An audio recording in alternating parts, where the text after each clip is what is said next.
A millionaire saw an orphan girl holding his photo in an orphanage. Rain hammered against the windshield as Sarah Miller struggled to maintain control of her car. Through the rearview mirror, she caught glimpses of her 6-year-old daughter Emma clutching her teddy bear in the back seat. "Mummy, I'm scared," Emma whimpered as thunder crashed overhead. "It's okay, sweetheart. We're almost," Sarah's words cut off as headlights suddenly blinded her. A dark SUV had veered into their lane, its horn blaring through the storm. Sarah jerked the wheel desperately, but the car hydroplaned, spinning violently across the wet road. Time seemed to slow. In those terrifying seconds, Sarah saw Emma's terrified face in the mirror, those blue eyes, Jack's eyes, wide with fear. The photo she always carried, the one of her and Jack from years ago, fluttered from the dashboard like a leaf in the wind. "Hold on," baby Sarah screamed as the car careened off the road, rolling down the embankment. Glass shattered. Metal screamed. In those final moments, Sarah's only thought was protecting her daughter. The car came to rest upside down, rain drumming against the crushed roof. Sarah hung suspended by her seatbelt, blood trickling down her face. Through waves of pain, she heard Emma's soft sobs. "Emma. Emma, can you hear me? Mummy? I'm hurt." Using her last strength, Sarah reached for her purse, fingers fumbling for the photo and the silver locket she'd carried for 6 years. "Emma, listen carefully. The photo, the man in it, he's your father. His name is Jack. Jack Thornton." "But you said—" "I was wrong, so wrong to keep you apart. Find him, Emma. He's a good man. He'll love you as much as I do." Sarah's vision began to dim, but she forced herself to continue. "Promise me you'll find him." "I promise, Mummy. Please don't leave me." Sarah heard sirens in the distance. "I love you, my brave girl. Always remember that. And tell Jack. Tell him I'm sorry." As consciousness faded, Sarah's last thought was of the matching birthmarks, the small crescent shapes on Jack's neck, and Emma's the undeniable sign of their connection that she'd hidden for so long. Now that truth would die with her unless Emma could find her way to the father she'd never known. Emergency lights flashed through the rain, illuminating a small girl with a teddy bear, a crumpled photo, and a destiny that would change more lives than anyone could imagine. Jack Thornton stood at the floor-to-ceiling windows of his penthouse office, watching the city lights flicker like stars beneath him. At 42, he had everything money could buy, yet nothing that truly mattered. Forbes magazine lay open on his desk, his face on the cover with the headline, "The $4 billion man Jack Thornton's Rise to Power." 20 years ago, he'd started with nothing but ambition and a borrowed laptop in his parents' garage. Now Thornton Industries dominated the real estate and investment market, with offices in 12 countries and over 10,000 employees. His latest project, a chain of luxury hotels, had just doubled the company's market value. Success had come at a price, though, one he was only beginning to understand. His marriage had lasted barely 3 years before ending in a bitter divorce. His relationships since then had been brief and superficial, each woman seemingly more interested in his bank account than his heart. The endless cycle of business meetings, charity galas, and corporate acquisitions had become a hollow routine. The only real connection he'd felt was with Sarah Miller during that summer 15 years ago. She was different, genuine, caring, full of dreams about helping others, but she disappeared without explanation, leaving only a brief note about needing to find her own path.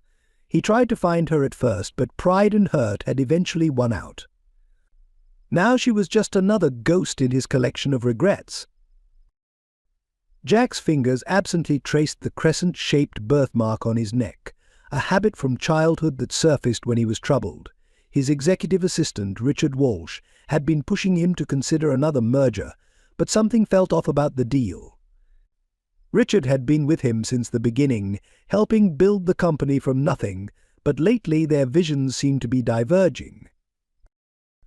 The intercom buzzed, interrupting his thoughts. "Mr. Thornton, the board is waiting in the conference room."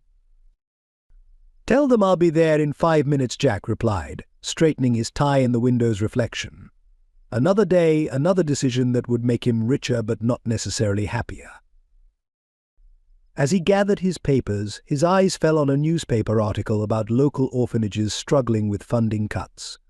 He'd been meaning to set up a charitable foundation, good PR, his advisors said, but hadn't found the time.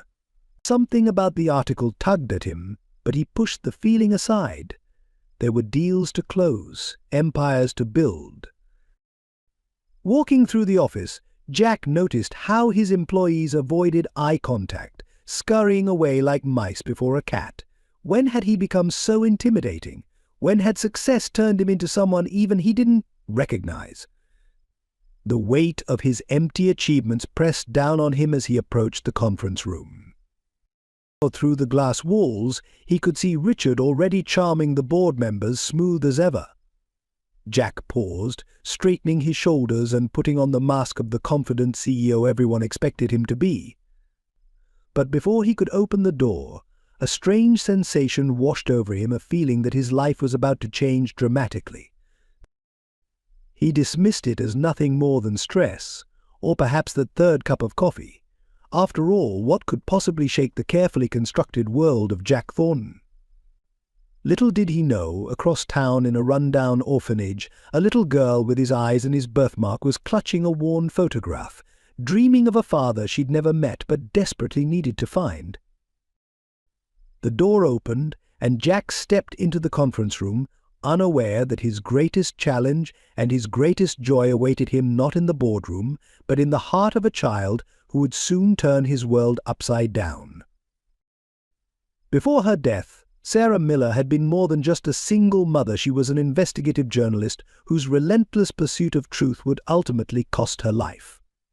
Working at the Daily Chronicle, she had built a reputation for exposing corruption in high-profile corporations. Her desk was always cluttered with documents, tipster notes, and half-empty coffee cups, evidence of countless late nights spent unraveling complex financial webs. It was during her investigation into corporate fraud that she first met Jack Thornton. He was different, then hungry for success, but still idealistic, his eyes lighting up when she shared her dreams of making the world better through journalism.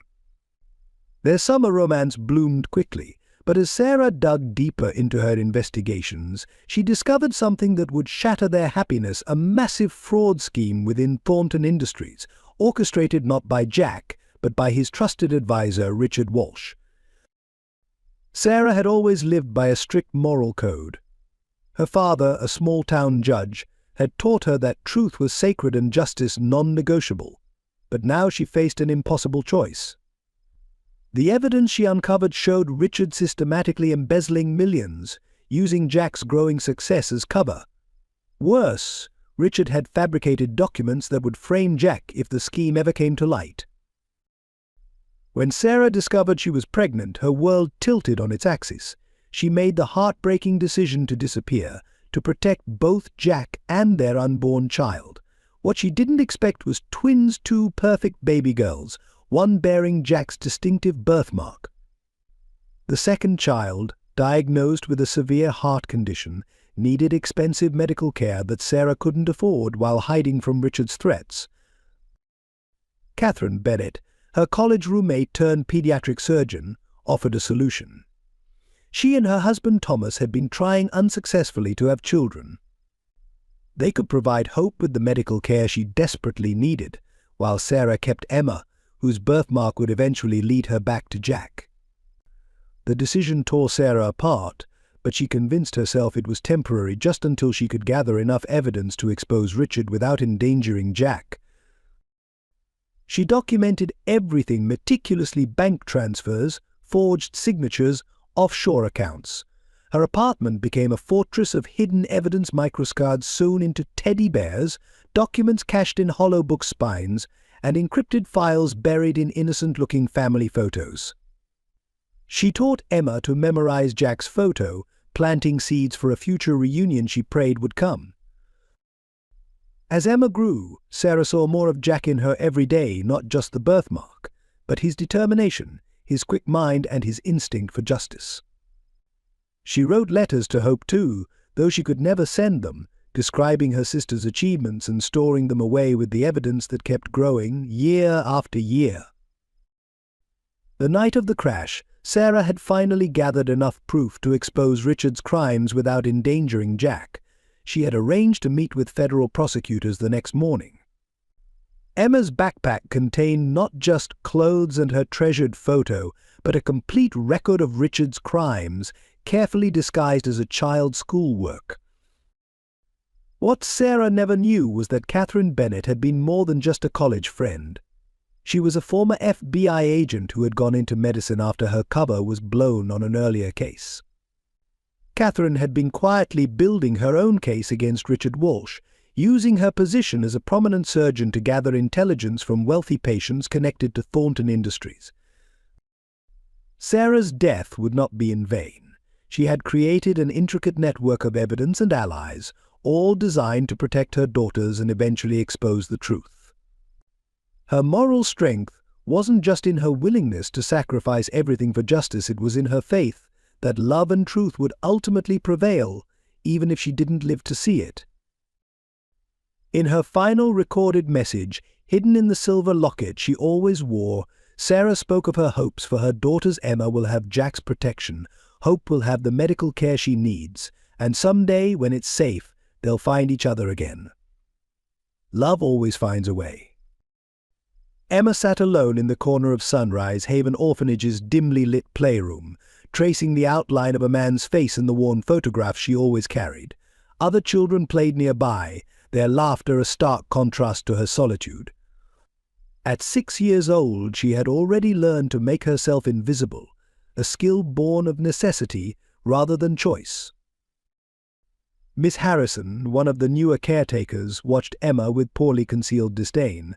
That strange birthmark, she'd whisper to other staff members, pointing at the crescent shape on Emma's neck. It's almost unnatural. No wonder no one wants to adopt her. The cruel words carried across the room, though Emma pretended not to hear them. Her bed was in the far corner of the girls' dormitory, where shadows gathered thickest at night.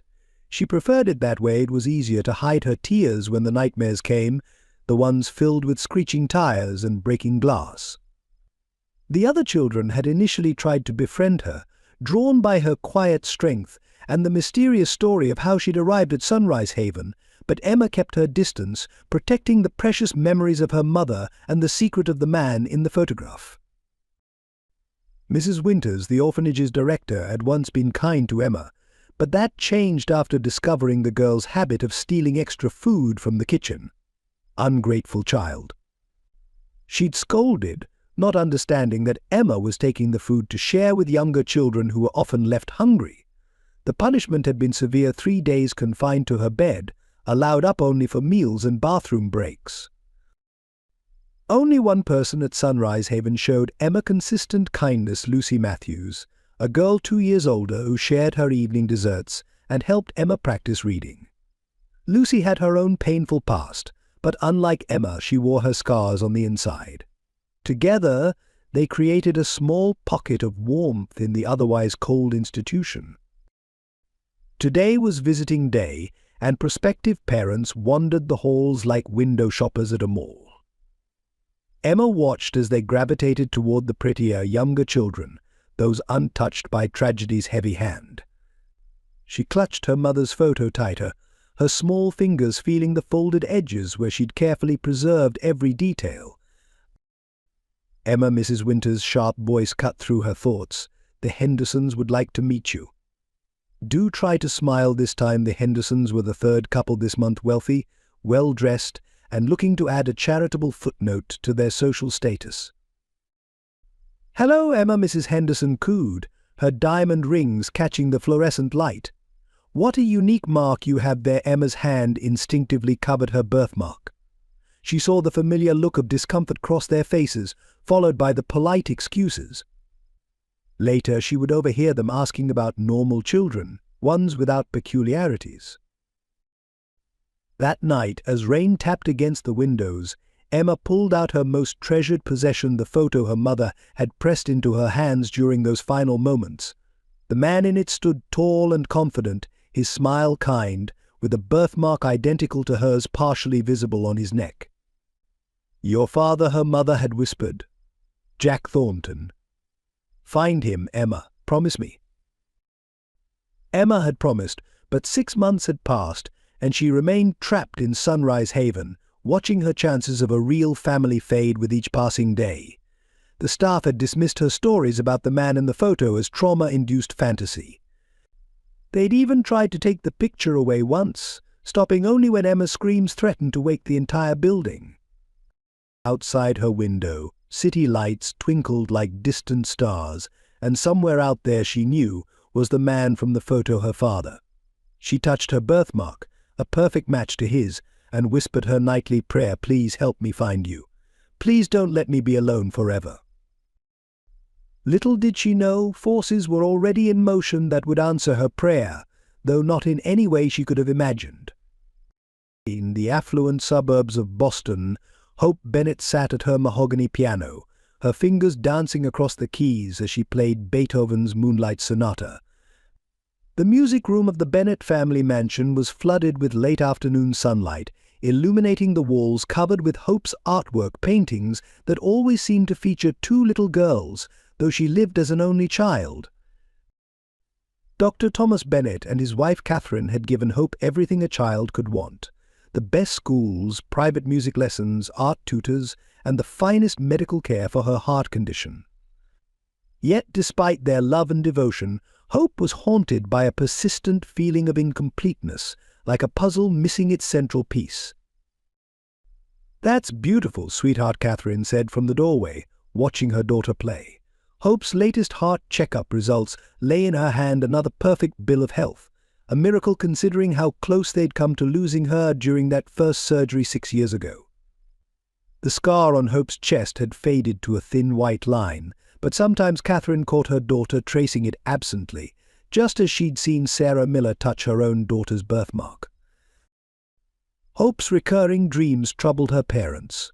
She would wake in the night crying out for someone she couldn't name, reaching for a sister who didn't exist. The Bennetts had always been honest about her adoption, but some truths remained locked away, protected by promises made to a desperate mother years ago. In her private studio, Hope's paintings told a story she didn't consciously know. Twin girls in matching dresses, one with a crescent moon on her neck, the other with a heart-shaped locket. "They're just from my imagination," Hope would explain when asked, but her eyes held a questioning look, as if she too wondered about their meaning. The Bennetts' wealth came from Thomas's successful medical practice and Catherine's family inheritance, allowing them to provide Hope with every advantage. Yet money couldn't fill the void that Hope felt, especially during family gatherings when relatives commented on how little she resembled either parent. Mum, Hope asked one evening, sitting in their palatial garden, "Why do I sometimes feel like I'm only half of something?" Catherine's heart clenched, remembering Sarah's words, "When the time is right, when they're safe, let them find each other." But that time hadn't come. Richard Walsh's shadow still loomed over both families, though Hope knew nothing of this. Hope excelled at school, particularly in art and music, but struggled to form close friendships. She was drawn to other adopted children, especially twins, though she couldn't explain why. Her art teacher noted that all her self-portraits seemed incomplete, as if waiting for another figure to step into the frame. On her bedroom wall hung a collection of newspaper clippings about separated twins reuniting, gathered secretly over years. Hope never showed these to her parents, afraid they might think she was ungrateful for the wonderful life they'd given her.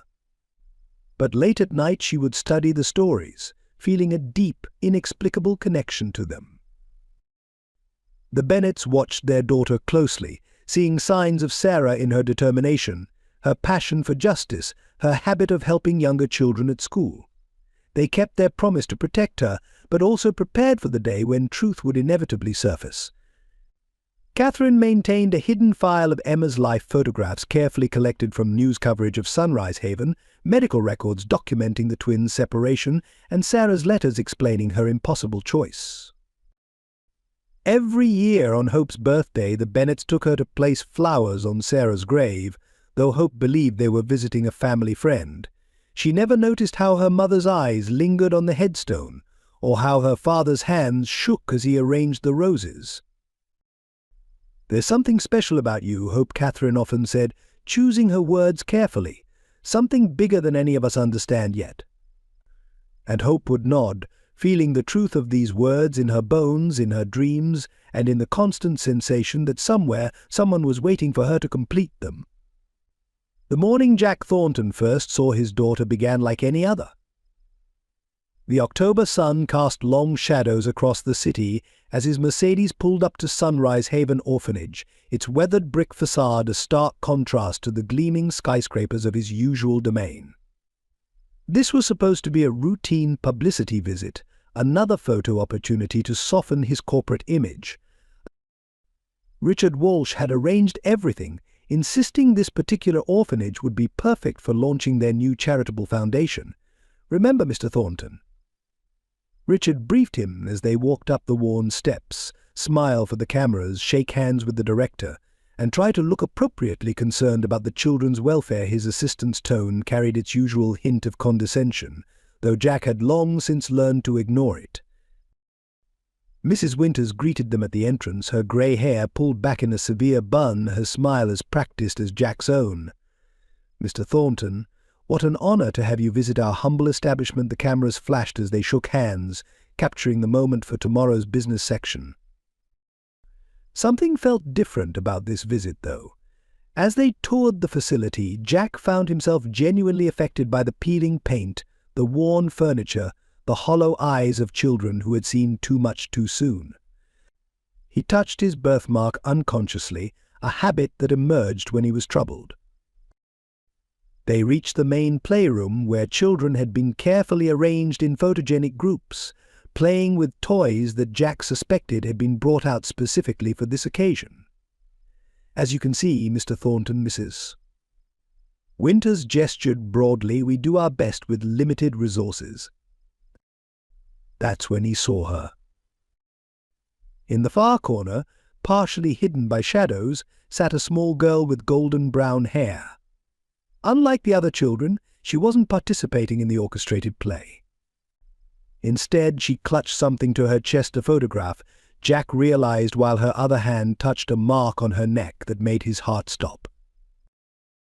"Who is that child?" Jack asked, his voice barely a whisper. Mrs. Winters followed his gaze, her expression flickering with something like concern. "Oh, that's Emma. She's rather difficult, traumatized, you see. Lost her mother in a terrible accident 6 months ago." Jack was already moving toward the corner, drawn by an inexplicable force. Richard tried to intercept him, reminding him about their schedule, but Jack waved him off. The cameras continued clicking, capturing his unexpected deviation from the script. As he approached, Emma looked up, and Jack felt the ground shift beneath his feet. Her eyes, he knew those eyes. They were Sarah's eyes, but with his own determination behind them. And there on her neck was a crescent-shaped birthmark identical to his own. "Hello," Emma, Jack said softly, crouching down to her level. "What do you have there?" Emma studied him with an intensity that belied her young age. Slowly, almost reluctantly, she unfolded the photograph she'd been holding. Jack's world tilted on its axis as he recognized himself, 15 years younger, standing next to a smiling Sarah Miller. "You're him," Emma whispered, her voice trembling. "You're the man from the photo. The one Mummy told me about." Before her voice trailed off, but her meaning was clear. Before she died. Before everything changed. Before Emma ended up here alone. Jack couldn't breathe. The implications crashed over him like waves. Sarah's sudden disappearance, the timing, the matching birthmarks, those eyes that were somehow both Sarah's and his own. "Mr. Thornton," Mrs. Winters' sharp voice cut through his revelation, "we should continue the tour. There's much more to see." But Jack couldn't move. Memories flooded back Sarah's last summer with him, her strange reluctance to discuss the future, the way she'd disappeared without explanation. Had she known then? Had she been trying to tell him? "Emma," he managed, his voice hoarse with emotion, "how long have you had this photograph?" "Mummy gave it to me in the car." Emma's eyes filled with tears. "She said to find you. She said you're my father." The cameras were still clicking, capturing every moment of this unscripted scene. Richard Walsh's face had gone pale and Mrs. Winters was making frantic gestures to her staff, but Jack noticed none of it. His entire world had narrowed to this corner, this moment, this child who carried his mark in Sarah's eyes. "Mr. Thornton," Richard's urgent voice finally broke through, "we need to leave now."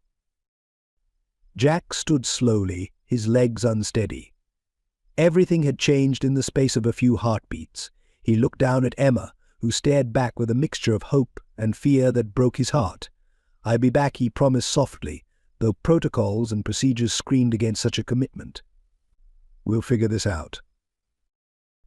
As he was led away, Jack could feel Emma's eyes following him, and he knew with absolute certainty that his life would never be the same. The aftermath of Jack's departure plunged Sunrise Haven into chaos. Mrs. Winters immediately summoned Emma to her office, where Richard Walsh was already waiting, his usually composed demeanor showing cracks of barely contained panic. "Tell me exactly what you said to Mr. Thornton," Mrs. Winters demanded, her voice sharp as she paced behind her desk. Emma stood silently, clutching her mother's photograph so tightly her knuckles turned white. The crescent-shaped birthmark on her neck seemed to burn under their scrutiny. "That mark," Richard said, stepping closer to examine it. "Where did you get it?" His tone carried an undercurrent of menace that made Emma shrink back. She'd never liked Mr. Walsh during his previous visits to the orphanage, though she hadn't understood why until now. "I was born with it," Emma whispered, her chin lifting slightly in defiance. "Just like my daddy." The word daddy made Richard flinch visibly. He exchanged a loaded glance with Mrs. Winters, who immediately moved to close the office blinds. Lucy, Emma's only friend at the orphanage, pressed her ear against the office door, listening intently. She'd witnessed the entire scene in the playroom and recognized the significance of what was unfolding. Unlike the other children, Lucy understood adult conspiracies all too well. But inside the office, Mrs. Winters adopted a gentler approach. "Emma, dear, sometimes when we lose someone we love, we see connections that aren't really there. Mr. Thornton is a very important man. He can't be your father just because of a similar marking." But Emma stood her ground. "My mummy told me. She gave me his picture before her voice caught, but she continued. She made me promise to find him. The birthmark was her proof." Richard's phone buzzed incessantly, messages from Jack demanding immediate answers about Emma's background. Each vibration seemed to increase his agitation. "This is ridiculous," he snapped. "The girl is clearly traumatized, making up stories. The birthmark is merely a coincidence." Emma pulled out her mother's photo again. "Look, it's the same mark, in the same place." And he recognized Mummy in the picture. He knew her name. Richard moved to snatch the photograph, but Emma was quicker, dodging behind a chair. "That's mine," she cried. "My mummy gave it to me." "Give me the photo, you little brat," Richard growled, his careful facade crumbling completely. "You have no idea what you're destroying." Mrs. Winters intervened, physically stepping between them. "Mr. Walsh, please. She's just a child," but her eyes told a different story. She understood exactly what was at stake. Outside the office, Lucy had heard enough. She slipped away quietly, heading for the ancient computer in the orphanage's administrative office. Her fingers flew across the keyboard, searching news archives about Jack Thornton. There it was, an old photograph from a charity gala 15 years ago. Jack Thornton standing with a beautiful young woman identified as Sarah Miller, a rising investigative journalist. Meanwhile, in his penthouse office, Jack was conducting his own investigation. He studied every photo he could find of Sarah from their time together, looking for signs he might have missed. There, in a beach photo from their last summer, the same crescent birthmark visible on his neck was clearly captured on camera. His private investigator called with preliminary findings. Sarah Miller died 6 months ago in a car accident. Single mother, one daughter named Emma.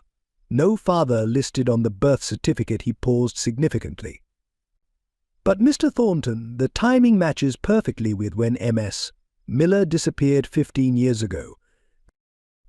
Jack stared at his reflection in the office window, touching his birthmark. All these years he thought it was just an unusual marking, something that made him unique. Now he realized it was much more a sign, a connection, a key to a truth that had been hidden from him. Back at Sunrise Haven, Emma sat alone in her dormitory, having finally been released from Mrs. Winter's office. She hadn't surrendered the photograph, despite their threats and persuasion. Lucy slipped in quietly, sitting beside her on the narrow bed. "I found something," Lucy whispered, showing Emma a printout of the charity gala photo. "Your mum was a journalist. She was investigating something big when she disappeared." Her eyes darted nervously to the door. "And Emma, I think Mr. Walsh is afraid of what she found." Emma traced her father's image in the old newspaper photo, then touched her birthmark. The marking that had once made her feel like an outsider now filled her with strength. It was proof of who she was, who she belonged to. More than that, it was her mother's final gift, a way to find her father when the time was right. "He'll come back for me," Emma said with quiet certainty. "My daddy will come back." Lucy squeezed her hand but glanced worriedly at the door. "They won't let him, Emma. Not if Mr. Walsh has anything to say about it. We need a plan." Richard Walsh's perfectly ordered world was unraveling. In his private office at Thornton Industries, he paced frantically, making call after call. The photographs from the orphanage visit were already circulating online, showing Jack's emotional encounter with Emma. The birthmark was clearly visible in several shots. "I need those pictures buried," he barked into his phone. "Pay whatever it takes. And get me everything you can find on Sarah Miller's accident." His hand shook as he poured himself a third scotch. 15 years of careful planning threatened to collapse because of one little girl's birthmark. At Sunrise Haven, his influence was already at work. Mrs. Winters gathered her staff for an emergency meeting. "As of now, Emma Miller is being transferred to our sister facility in Connecticut," she announced, reading from Richard's prepared script. "Her emotional instability requires specialized care." But Lucy, hiding behind a filing cabinet, recorded everything on her phone. She'd learned from her own painful past that adults' lives needed to be documented. The staff's worried whispers reached her ears. "Poor child, and something's not right about this." Richard's next move was to attack the legal front. He summoned his team of lawyers, crafting a narrative that painted Sarah Miller as an unstable woman who had fabricated the entire connection to Jack Thornton. "We'll suggest she was obsessed with him," Richard instructed. "That she marked her own child to mirror his birthmark. Make it sound sympathetic, a tragic delusion from a troubled mind." Meanwhile, he dispatched a team to clean Sarah's apartment, which had been preserved since her death. They needed to find anything that might corroborate Emma's claimed photos, letters, diaries. What they didn't know was that Sarah, anticipating such a move, had already ensured her real evidence was safely hidden elsewhere. Jack's persistent calls went straight to voicemail as Richard implemented his containment strategy. He leaked a story to friendly press contacts about recent incidents of fraud involving false claims against wealthy businessmen. "It's happening more frequently," he told reporters. "Unscrupulous individuals using innocent children to extort money from successful men." But Richard hadn't counted on Lucy's determination. The girl had been quietly investigating him ever since she'd overheard him discussing Sarah's accident months ago. Her small notebook contained dates, overheard conversations, and suspicious patterns she'd noticed during his visits to the orphanage. In his mounting panic, Richard made a crucial mistake. He called Michael Miller, Sarah's supposed brother, who had actually been on his payroll for years. "The girl knows too much. Get her out of that orphanage tonight. Make it look like a standard transfer. Unknown to Richard, the call was intercepted by an FBI surveillance team. Catherine Bennett's years of careful groundwork were finally bearing fruit. Every desperate move Richard made only added to the evidence against him. Back at Thornton Industries, Richard received an urgent message from his offshore bank. Someone was tracing his hidden accounts, the ones he'd used to pay off witnesses to Sarah's accident. He began shredding documents frantically, not realizing his own security cameras were recording every incriminating action. Mrs. Winters, feeling the weight of her complicity, made her own secret call to Child Protective Services. She might have taken Richard's money over the years, but something about Emma's eyes, so like her mother's, had wakened her conscience. Sir Richard's secretary interrupted his document destruction. "Mr. Thornton is here. He's demanding to see you, and he has federal agents with him." Richard froze, a half-shredded bank statement in his hands. Through his office window he could see Jack's imposing figure approaching, flanked by serious-looking men in dark suits. The game was over, but Richard had one last card to play. He grabbed his phone, sending a final text message: "Execute contingency plan Delta. The girl needs to disappear. Now." In the orphanage, Lucy intercepted the message on Mrs. Winters' carelessly abandoned phone. She rushed to Emma's room, finding her friend packing her few belongings, preparing for the forced transfer. "We have to go," Lucy urged. "They're coming for you, and it's not going to be a normal transfer." Emma clutched her mother's photograph. "But my daddy, he said he'd come back." "He will," Lucy promised, helping Emma gather her things. "But first we need to keep you safe. I know somewhere we can hide." As night fell over the city, Richard Walsh's carefully constructed facade began to crumble. But the true extent of his crimes and the lengths he would go to conceal them was only beginning to emerge. Emma made her decision at precisely 2:47 a.m., when the night guard dozed off during his rounds. She had spent the hours after lights out methodically preparing, stuffing her few belongings into her school backpack. The photograph of Jack and her mother was safely tucked into her coat pocket, close to her heart. Lucy stood watch at the dormitory door, her heart pounding. She had overheard the men Richard sent talking in hushed voices about taking care of the situation permanently. The words chilled her to the bone. "They'll be here by morning," she whispered urgently. "We have to move now." From her bed by the window, Emma had carefully observed the guard's routine for weeks: 3 minutes between passes, a blind spot behind the old oak tree, and a loose board in the fence that the older kids used to sneak cigarettes. Tonight, all that knowledge would buy her freedom. In the bed next to hers, Sarah, one of the younger girls, stirred. "Emma, what are you doing?" "I have to go," Emma whispered, sliding her feet into her sneakers. "I have to find my daddy." But Mrs. Winters said, "Mrs. Winters is wrong. I saw him today. He has the same mark as me. He knew my mummy." Emma's voice trembled with conviction. "He'll want me if I can just reach him." Lucy pulled something from her pocket, a crumpled business card she'd stolen from Mrs. Winters' desk. "Your father's office is in the Thornton Tower. The big building with the T on top. I've marked the route on this map." She pressed both items into Emma's hand. The girls crept down the hallway, their socks muffling their footsteps. Past Mrs. Winters' office, where light still shone under the door. Past the kitchen, where dishes rattled as the night cook prepared tomorrow's breakfast. Each step could betray them. They reached the back door just as voices approached. Emma ducked behind a storage cabinet, holding her breath as 2 staff members walked by. "Can't believe he showed up here today, of all places," one said. "Did you see his face when he saw the girl? Like he'd seen a ghost." "Mrs. Winters is furious," the other replied. "Says she's calling her contacts at social services first thing tomorrow to block any claim he might make." Emma's hands clenched into fists. They were going to keep her from her father, just like they tried to take away her photograph, her memories, everything that connected her to her past. Not this time. The night air was cool on her face as she slipped out the door. The old oak's branches provided perfect cover as she made her way to the fence. One board loose, another missing just enough space for a small, determined girl to squeeze through. Lucy hugged her tightly. "I'll try to delay them in the morning. Tell them you're sick. Buy you some time," her voice caught. "Find your dad, Emma. Don't let them win." "Come with me," Emma pleaded, but Lucy shook her head.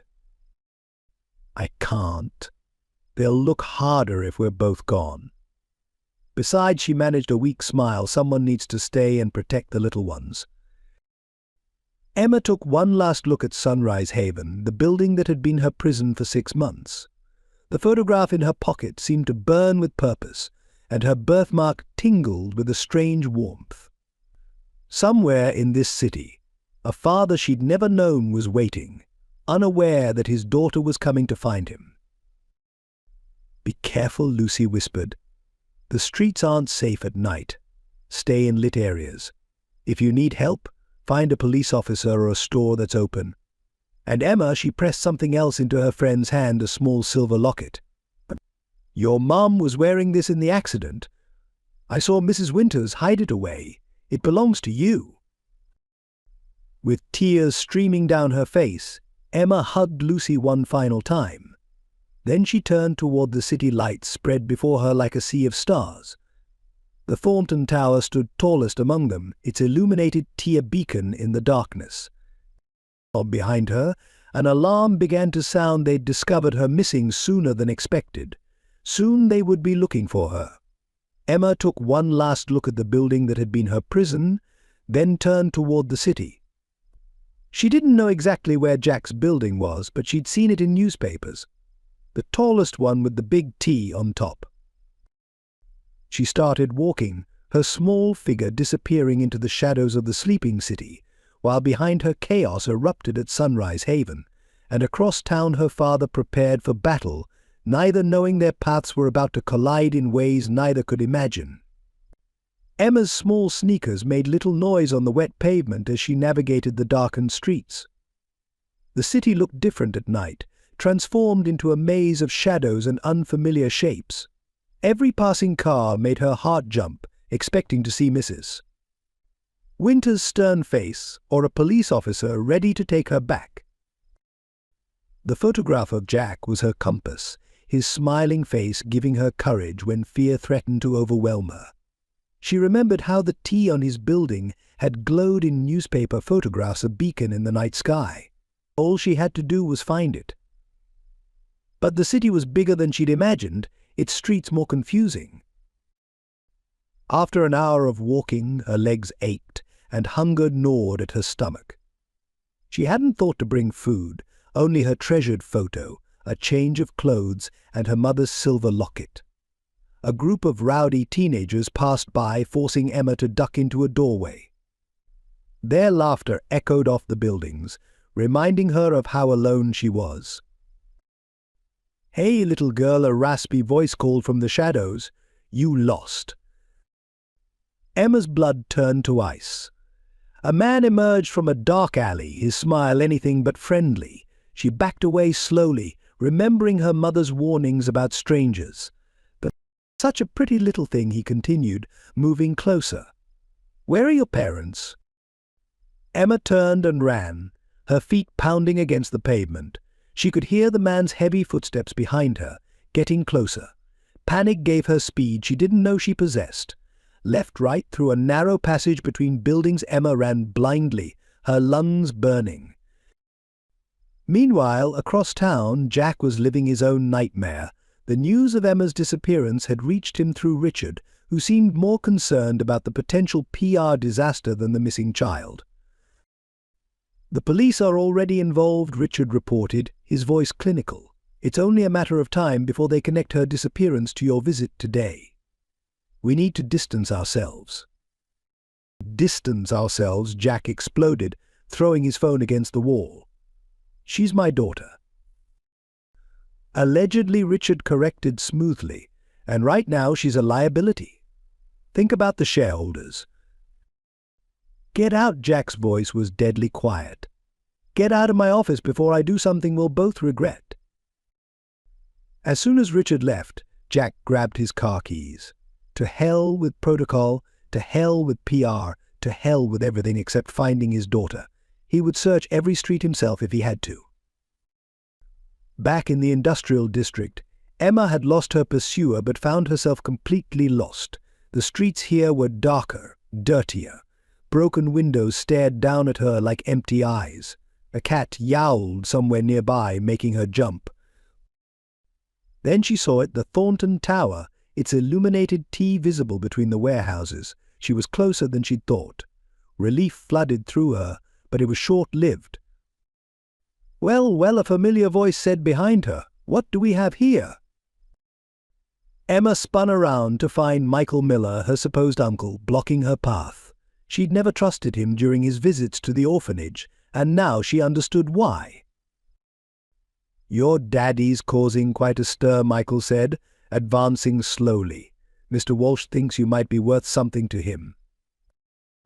Emma clutched her backpack tighter, her mother's locket pressing against her chest.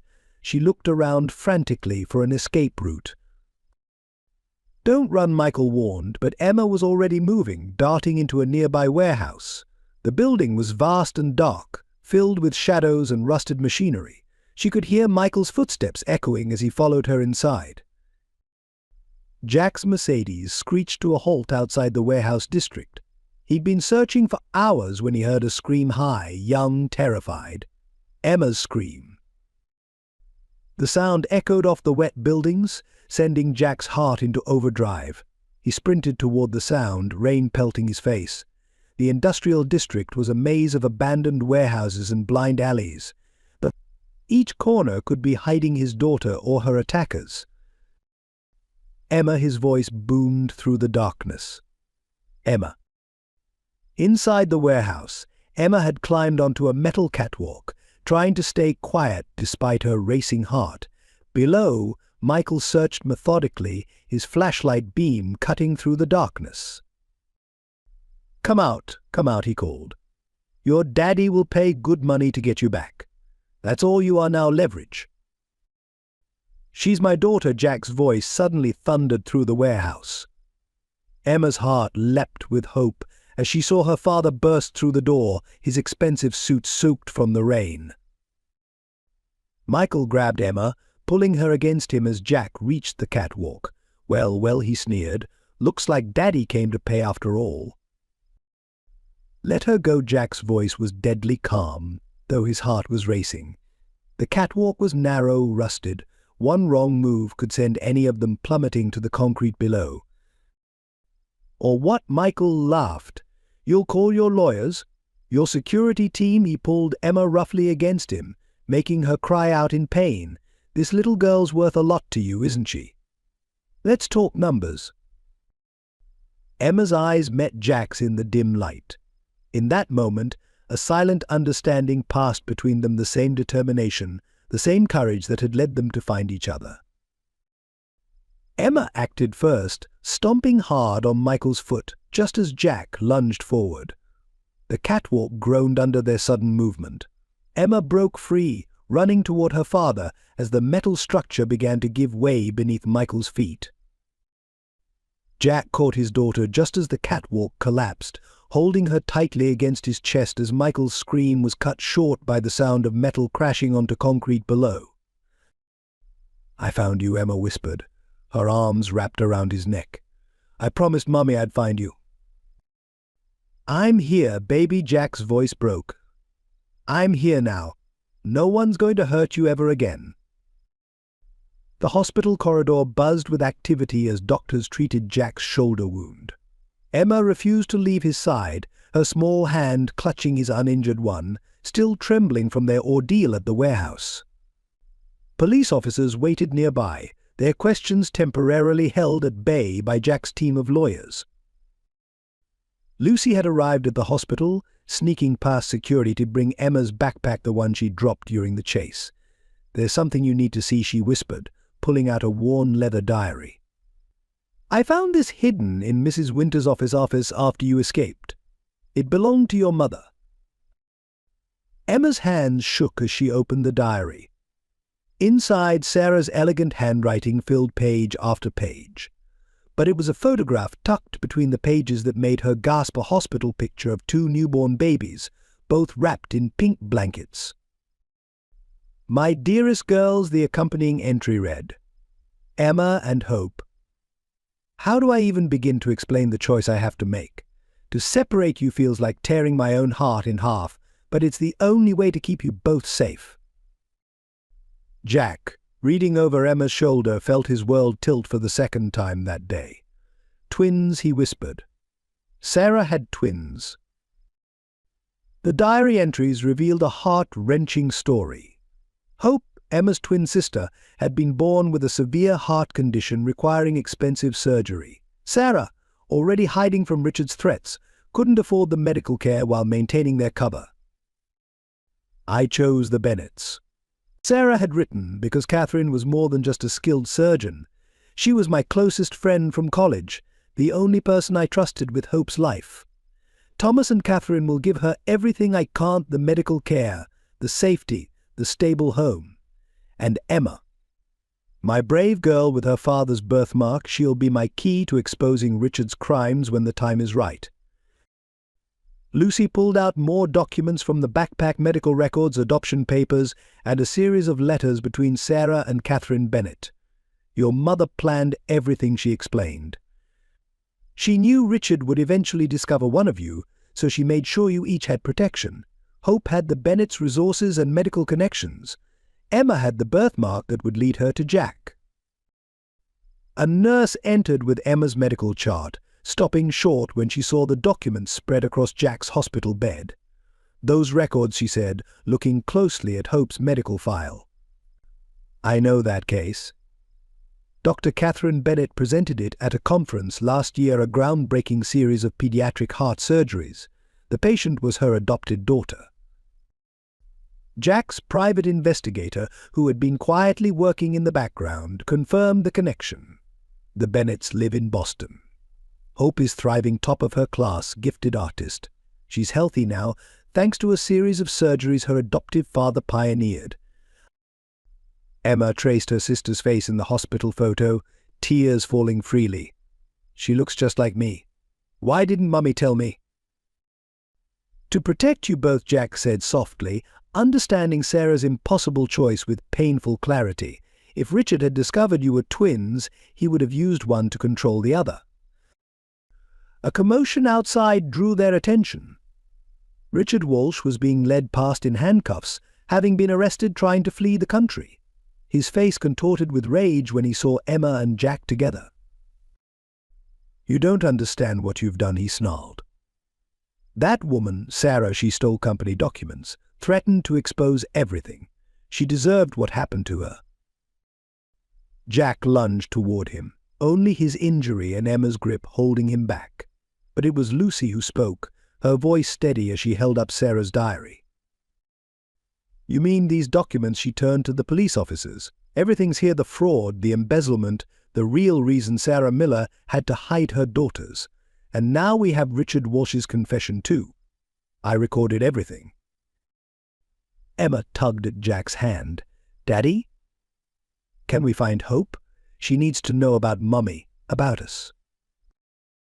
Jack looked at his daughter, so brave, so much like Sarah in her determination to unite their family. Yes, Princess. As soon as I'm released, we'll go to Boston. The Bennets deserve to know the truth, and Hope deserves to know about her brave mother and the sister who never stopped being part of her. Lucy smiled through her tears. Your mother wrote something else, she said, turning to the diary's final entry. She knew this day would come. My precious daughters. Sarah had written, if you're reading this, you found each other at last. Emma, your birthmark led you to your father's protection. Hope, your heart led you to the care you needed, but the strongest mark you share can't be seen. It's the love that will always bring you back to each other. Trust in that love. It's more powerful than any force trying to keep you apart.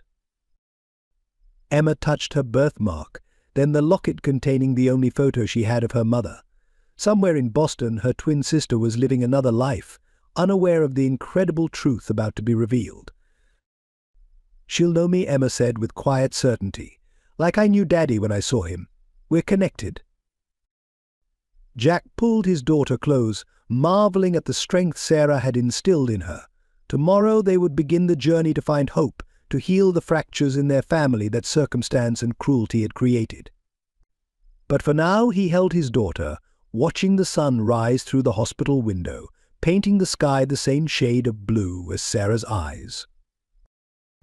In the stark interrogation room of the city police station, Richard Walsh's carefully constructed world continued to crumble. His designer suit was wrinkled, his normally perfect hair disheveled. Across the table, 2 FBI agents watched him with practiced patience while a video camera recorded every word. "Start from the beginning," Agent Carter said, laying out photos of Sarah Miller, the twins, and various financial documents. "Tell us about the night Sarah Miller discovered your embezzlement scheme." Richard's hands shook as he reached for the water glass. "It was supposed to be simple," he began, his voice hoarse.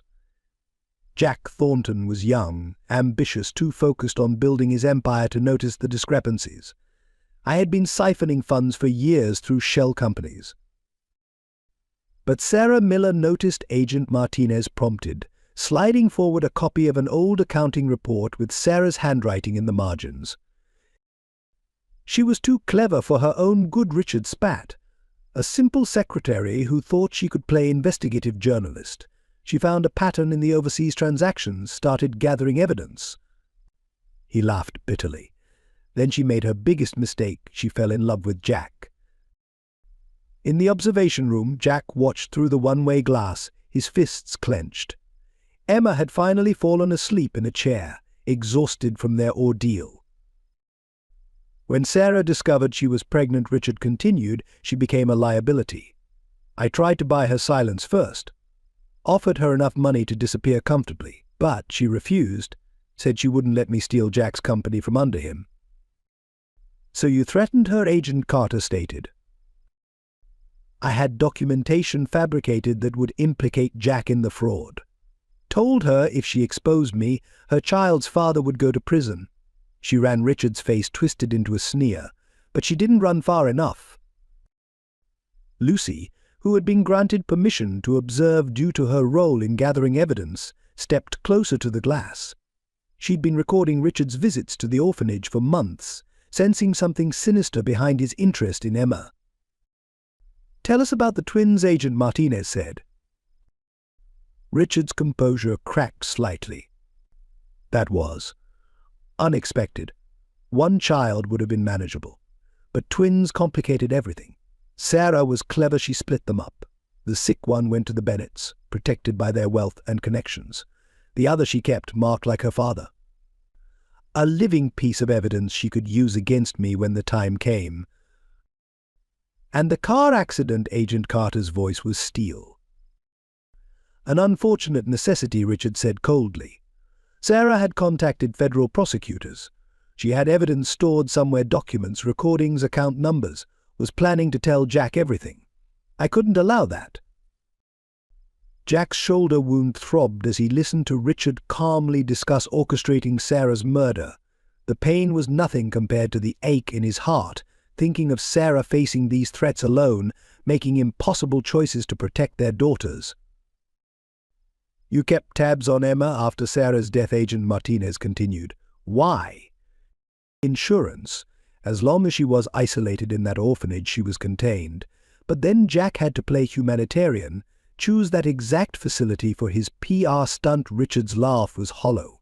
All those careful years of planning, undone by a birthmark and a photograph. In the hall outside, Mrs. Winters was giving her own statement, tears streaming down her face as she detailed years of accepting bribes to keep Emma isolated. "He said he'd expose my past, my own crimes," she sobbed. "But that child seeing her with her father today, I couldn't be part of it anymore." Lucy presented her recordings, photographs, and notes to the agents. Every time he visited the orphanage, he was checking on Emma, making sure she hadn't made any connection to her father. He had Michael Miller watching her too, reporting every detail. And now Agent Carter pressed Richard. What was the endgame with the warehouse incident? Leverage, Richard admitted. If I could control Emma, I could control Jack, force him to take the fall for everything. The company would be mine. He leaned forward, eyes glittering. It would have worked too, if not for that meddling girl. He glared through the glass at Lucy. Jack had heard enough.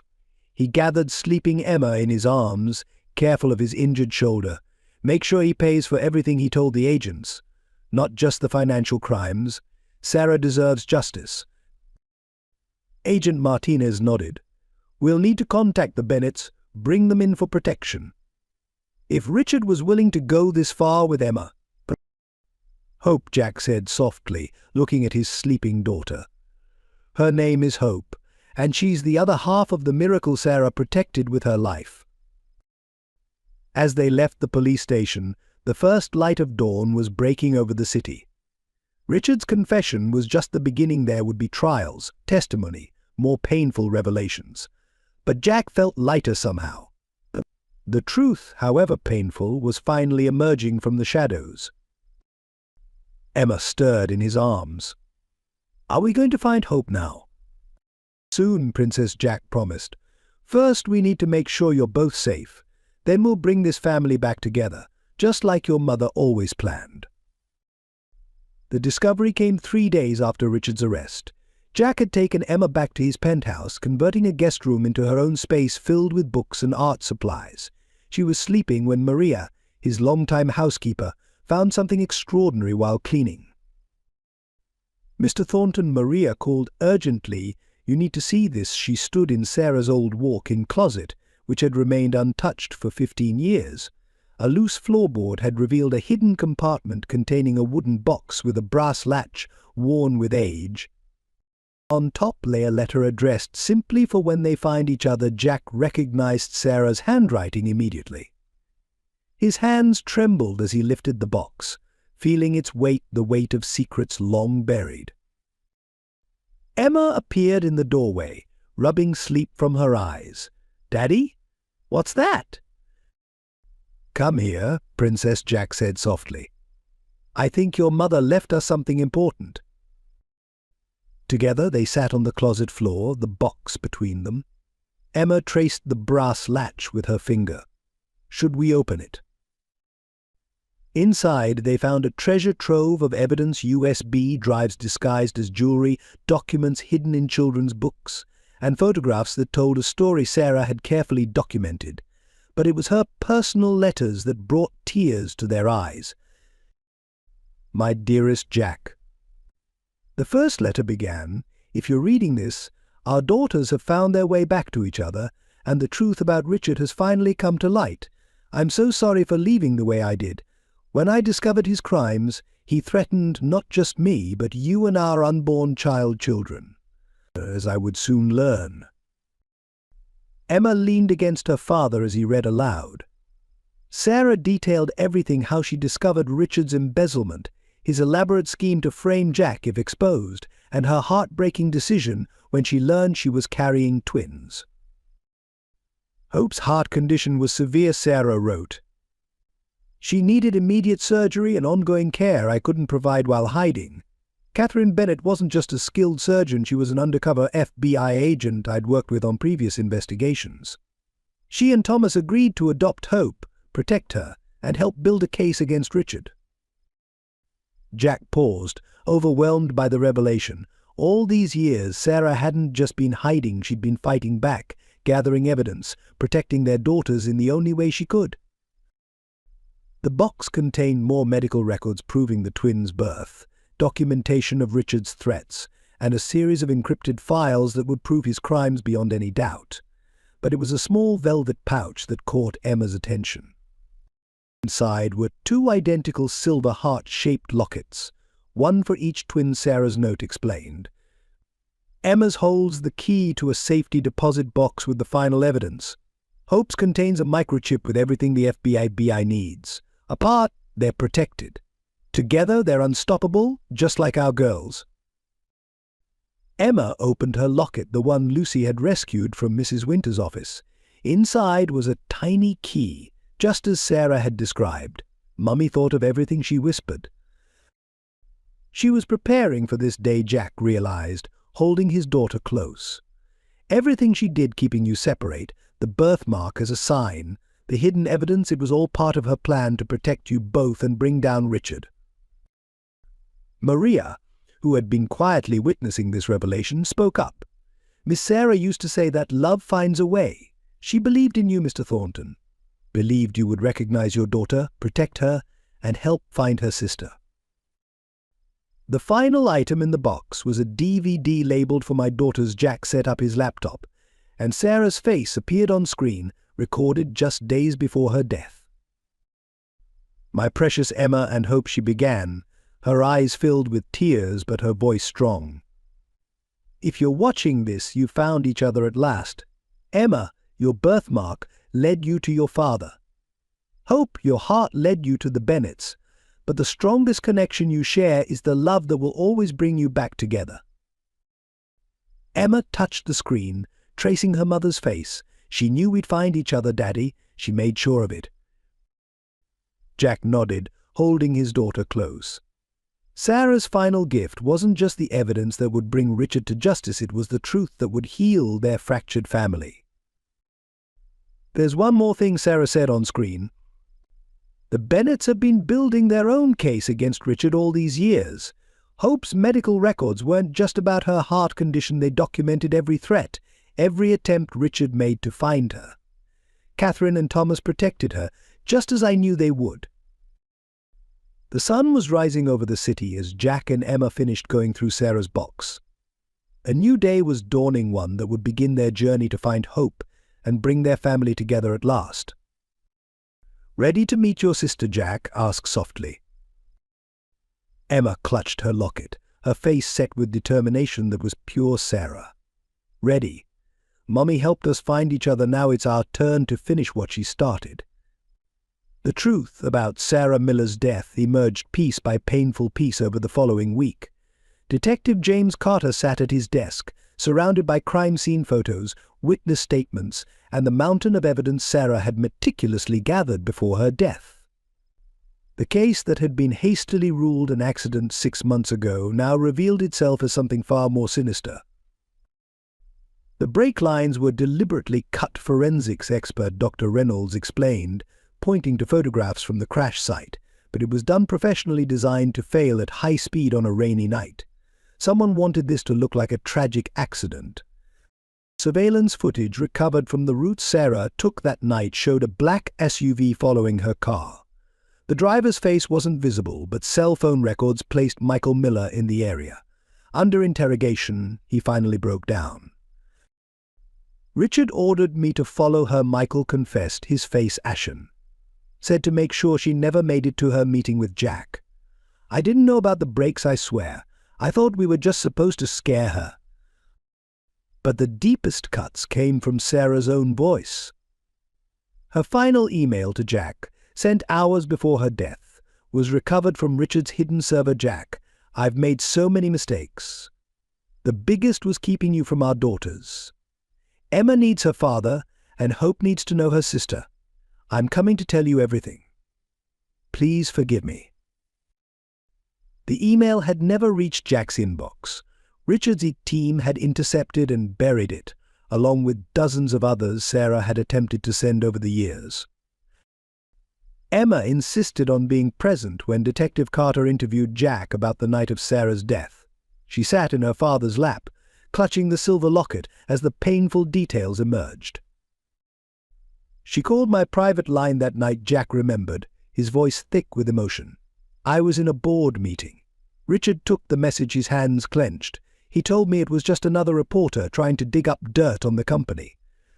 Lucy, who had become instrumental in the investigation, brought forward more evidence. Mrs. Winters kept a separate file on Emma, she explained, presenting documents she'd smuggled from the orphanage. Records of every time Richard visited, every instruction he gave about keeping her isolated. The investigation revealed an elaborate network of paid informants, hospital staff, social workers, even a janitor at Emma's school, all reporting back to Richard about the girl with the distinctive birthmark. He was obsessed with controlling every detail, Agent Martinez noted, reviewing the evidence, but he made one crucial mistake. He underestimated Sarah's foresight and her daughter's determination to find each other. The most damning evidence came from Sarah's own investigation. Hidden in her locket was a micro SD card containing recorded conversations with Richard, banking records showing his embezzlement, and a detailed account of his threats against her and the twins. "I'm recording this in case anything happens to me," Sarah's voice stated clearly on one file. "Richard Walsh has threatened my daughter's lives if I expose his crimes. He's already attempted to force me into a car accident once. If I die under suspicious circumstances, he's responsible." Emma listened to her mother's voice with tears streaming down her face. She was so brave, Daddy. She knew he might hurt her, but she kept gathering evidence anyway. Catherine Bennett arrived from Boston, bringing her own files to add to the investigation. "Sarah and I had been building this case for years," she explained. "Every time Richard tried to locate Hope, every threat he made, we documented everything." The investigation uncovered a pattern of suspicious deaths connected to Richard, whistleblowers who accidentally drowned, witnesses who had convenient heart attacks. Even the lawyer who had handled Hope's adoption had died in a mysterious house fire. He wasn't just protecting his embezzlement scheme, Detective Carter concluded. This was about power and control. Sarah threatened that control by having proof of his crimes and by carrying Jack's children. She represented everything he couldn't manipulate. The final piece fell into place when forensics recovered data from Richard's shredded documents. Among them was a life insurance policy he had taken out on Sarah 3 months before her death, naming himself as beneficiary through a shell company. For Jack and Emma, each revelation was like a fresh wound, but also a step toward healing. They learned that on the night of the crash, Sarah had been heading to meet not only Jack but also federal prosecutors. She had planned everything, evidence safely hidden, daughters protected on separate paths that would eventually lead them back together. "Your mother was more than just a victim," Detective Carter told Emma gently. "She was a hero who sacrificed everything to protect you and your sister, and she made sure that even her death would help expose the truth." As the investigation neared its conclusion, Emma spent hours in Sarah's old closet, surrounded by her mother's belongings. "Do you think she knew?" she asked Jack. "That night in the car, do you think she knew what Richard had done to the brakes?" Jack held his daughter close, remembering Sarah's final message to Emma about finding him. "I think she knew she was in danger," he said softly. "But she also knew that love would help us find each other again. That's why she left us so many breadcrumbs to follow." The investigation would lead to multiple indictments, not just Richard, but a network of conspirators who had helped him hide his crimes. But for Jack and Emma, the most important outcome wasn't justice for Sarah's death, it was the path it cleared for them to find hope. "We have enough to move forward," Detective Carter announced. "It's safe now to contact the Bennetts officially about reuniting the twins." Emma touched her birthmark, then her locket, thinking of the sister who shared her face but not her mark. "Mummy always said the truth would protect us," she said quietly, "and now it has." The transition from Orphanage to Penthouse wasn't easy, despite the obvious improvements in Emma's circumstances. Her first night in her new bedroom, she woke up screaming from nightmares about the warehouse. Jack found her huddled in the closet, clutching her mother's photograph. "I thought it wasn't real," she whispered as Jack held her. "I thought I'd wake up back at Sunrise Haven, and you'd be gone." Jack carried her to the kitchen, where Maria was already preparing hot chocolate, somehow knowing exactly what was needed. "When I first came to work for your father," Maria told Emma, setting down a steaming mug, "he would sit in his office until dawn, looking at old pictures of your mother. Sometimes the heart takes time to believe what the mind knows is true." Over the following weeks, father and daughter developed their own routines. Every morning Jack would help Emma practice reading. She'd fallen behind at the orphanage, but proved to be a quick learner. They would have breakfast together, Emma insisting on sitting close enough that her arm touched his, as if reassuring herself he was still there. "Daddy," she asked one morning, pushing her scrambled eggs around the plate, "why don't you go to your office anymore?" Jack put down his coffee. "Because you're more important than any office, Princess. The company can run without me for a while." The truth was, Jack had stepped back from daily operations, trusting his newly appointed management team while he focused on Emma. His priorities had shifted completely the moment he saw that birthmark in the orphanage. Emma's adjustment had its challenges. She hoarded food in her room, a habit from Sunrise Haven that took gentle understanding to break. She struggled with the concept of having new clothes, bursting into tears the first time Jack took her shopping. "But what if they don't fit next month?" she asked, bewildered by the idea that they could simply buy more. At the orphanage we had to make things last. The hardest part was helping her understand that she wasn't going to be sent away. Every time Jack had a business call or a meeting at home, Emma would grow anxious, following him around like a shadow. "Promise you won't let them take me," she would whisper, especially after nightmares about Richard or Michael Miller. Jack enrolled her in therapy with Dr. Sarah Anderson, a child psychologist specializing in trauma. The sessions helped, but Emma's real breakthrough came through art. Jack converted part of the penthouse into a studio, watching in amazement as his daughter expressed her feelings through painting. Her early works were dark: the warehouse, the orphanage, the car crash, but gradually colors began to appear. She painted her mother's smile, Jack's office tower with its glowing tea, and increasingly pictures of a girl who looked just like her Hope. "I can feel her sometimes," Emma explained, working on a painting of two girls holding hands. "Like when I'm happy or scared, there's an echo of someone else feeling it too." Lucy visited regularly, becoming like a big sister to Emma.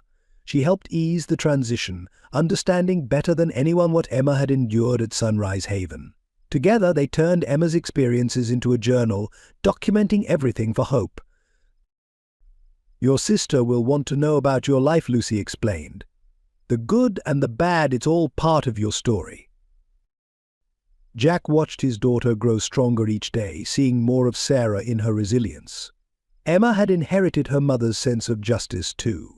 When she learned that some of her friends from the orphanage were struggling, she convinced Jack to establish a foundation to help them. "Mummy always said we have to help others," she declared. "Hope and I can run it together when she comes." The media attention was another challenge. Photographers camped outside their building, desperate for pictures of Jack Thornton's long-lost daughter. Emma handled it with remarkable grace, but Jack was fiercer in his protection. "No interviews, no photos," he instructed his legal team. "She's a child, not a headline." Emma's room gradually transformed from a generic guest space into a reflection of her personality. Art supplies scattered everywhere, books piled on every surface, and most importantly, photos of Sarah, of Jack, and space left deliberately for pictures of Hope. One evening, Jack found Emma sitting in Sarah's closet, wearing one of her old sweaters. "It still smells like her perfume," she said softly. "Do you think Hope remembers what Mummy smelled like?" Jack sat beside her, pulling her close. "I don't know, Princess, but we'll share all our memories with her. Together we can help her know your mother through our stories." As weeks passed, Emma's nightmares became less frequent. She grew more confident, more secure in her place in Jack's life. The food hoarding stopped, though she still kept her mother's photograph under her pillow. "You know what, Daddy?" she said one morning, as they watched the sunrise from the penthouse balcony. "I used to pray every night for you to find me. Now I pray for Hope to find us too." Jack kissed the top of her head, marveling at how this small girl had completely transformed his world. "She will, Princess. Your mother made sure of that. And when she does, we'll be ready." The search for Hope began methodically, with Jack's team of private investigators combing through every lead from Sarah's files. The Bennetts had moved several times over the years, always staying one step ahead of Richard's attempts to locate them. Each new address led to another dead end, the family having moved on months or years before.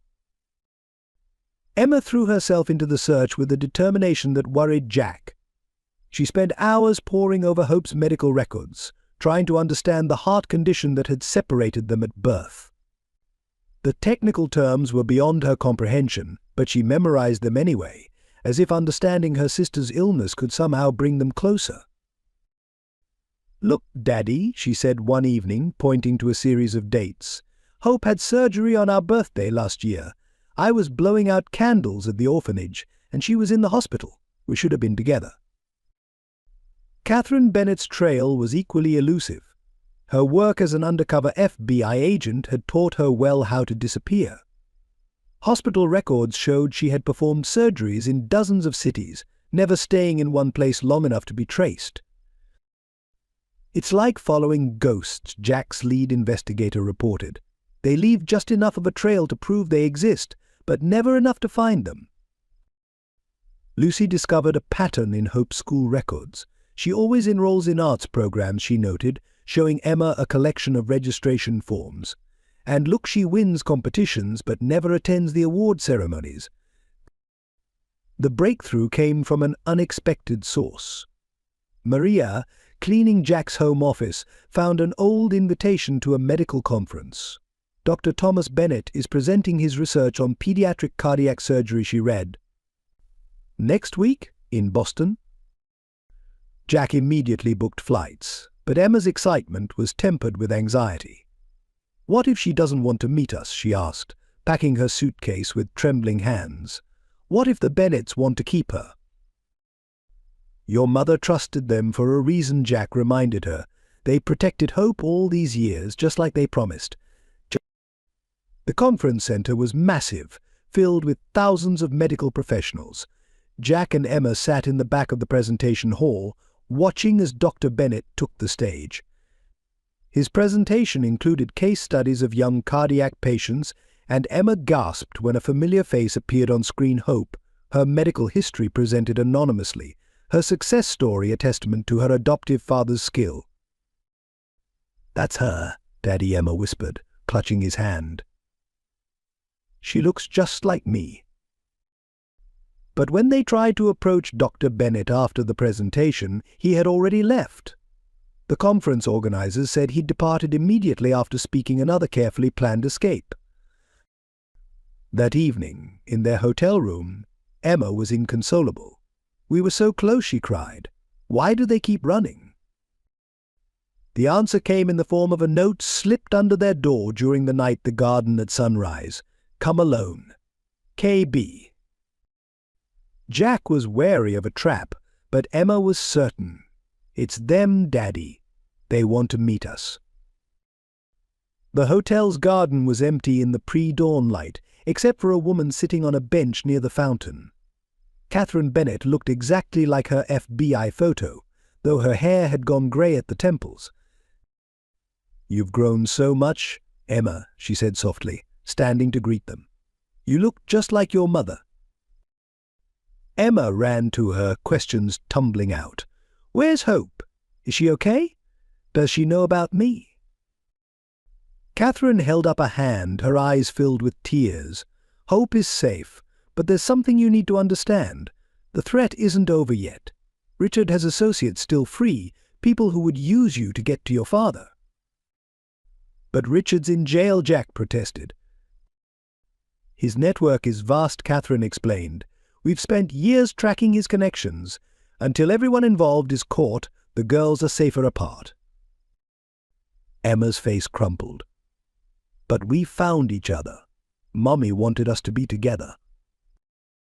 Catherine pulled something from her bag, a painting of two girls in a garden, signed by Hope. "She dreams about you," she said gently. "She paints you all the time, though she doesn't know who you are yet. When the time is right, when it's truly safe, we'll bring them together. Sarah would have wanted us to be certain." She handed Jack a secure phone. "We'll contact you when we can. In the meantime, know that Hope is loved, protected, and growing stronger every day." As Catherine turned to leave, Emma called out, "Wait. Can you give her something?" She pulled her mother's locket from her neck. pressing it into Catherine's hand. Tell her her sister's looking for her." Catherine's composure broke. She hugged Emma tightly, whispering, "You're so like your mother, brave and true and full of love. Hope will know everything when the time is right, I promise." They watched her disappear into the growing dawn, carrying Emma's locket and all their hopes for reunion. Emma stood silently, holding Jack's hand, her face set with determination. "We'll wait," she said finally. "Like Mummy did all those years. We'll wait until it's safe, and then nothing will separate us again." In their secluded Boston home, Catherine and Thomas Bennett faced their own emotional turmoil after the hotel garden meeting. Hope was at school, unaware that her sister had been mere miles away that morning. "She looks exactly like Sarah," Catherine said, her hands shaking as she poured coffee. "Emma has her determination, her strength. And that birthmark, it's exactly as Sarah described."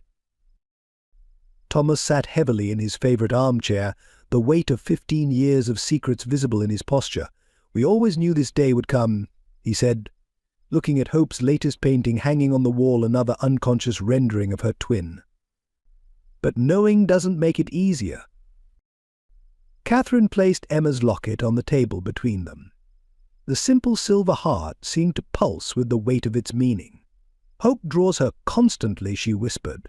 "She doesn't know who Emma is, but their connection transcends everything we've done to keep them safe." The Bennetts had their own collection of evidence against Richard Walsh, detailed records of every threat, every close call that had forced them to move. Photos documented Hope's progress from a sickly infant to a thriving teenager, each medical breakthrough a triumph they couldn't publicly celebrate for fear of exposure.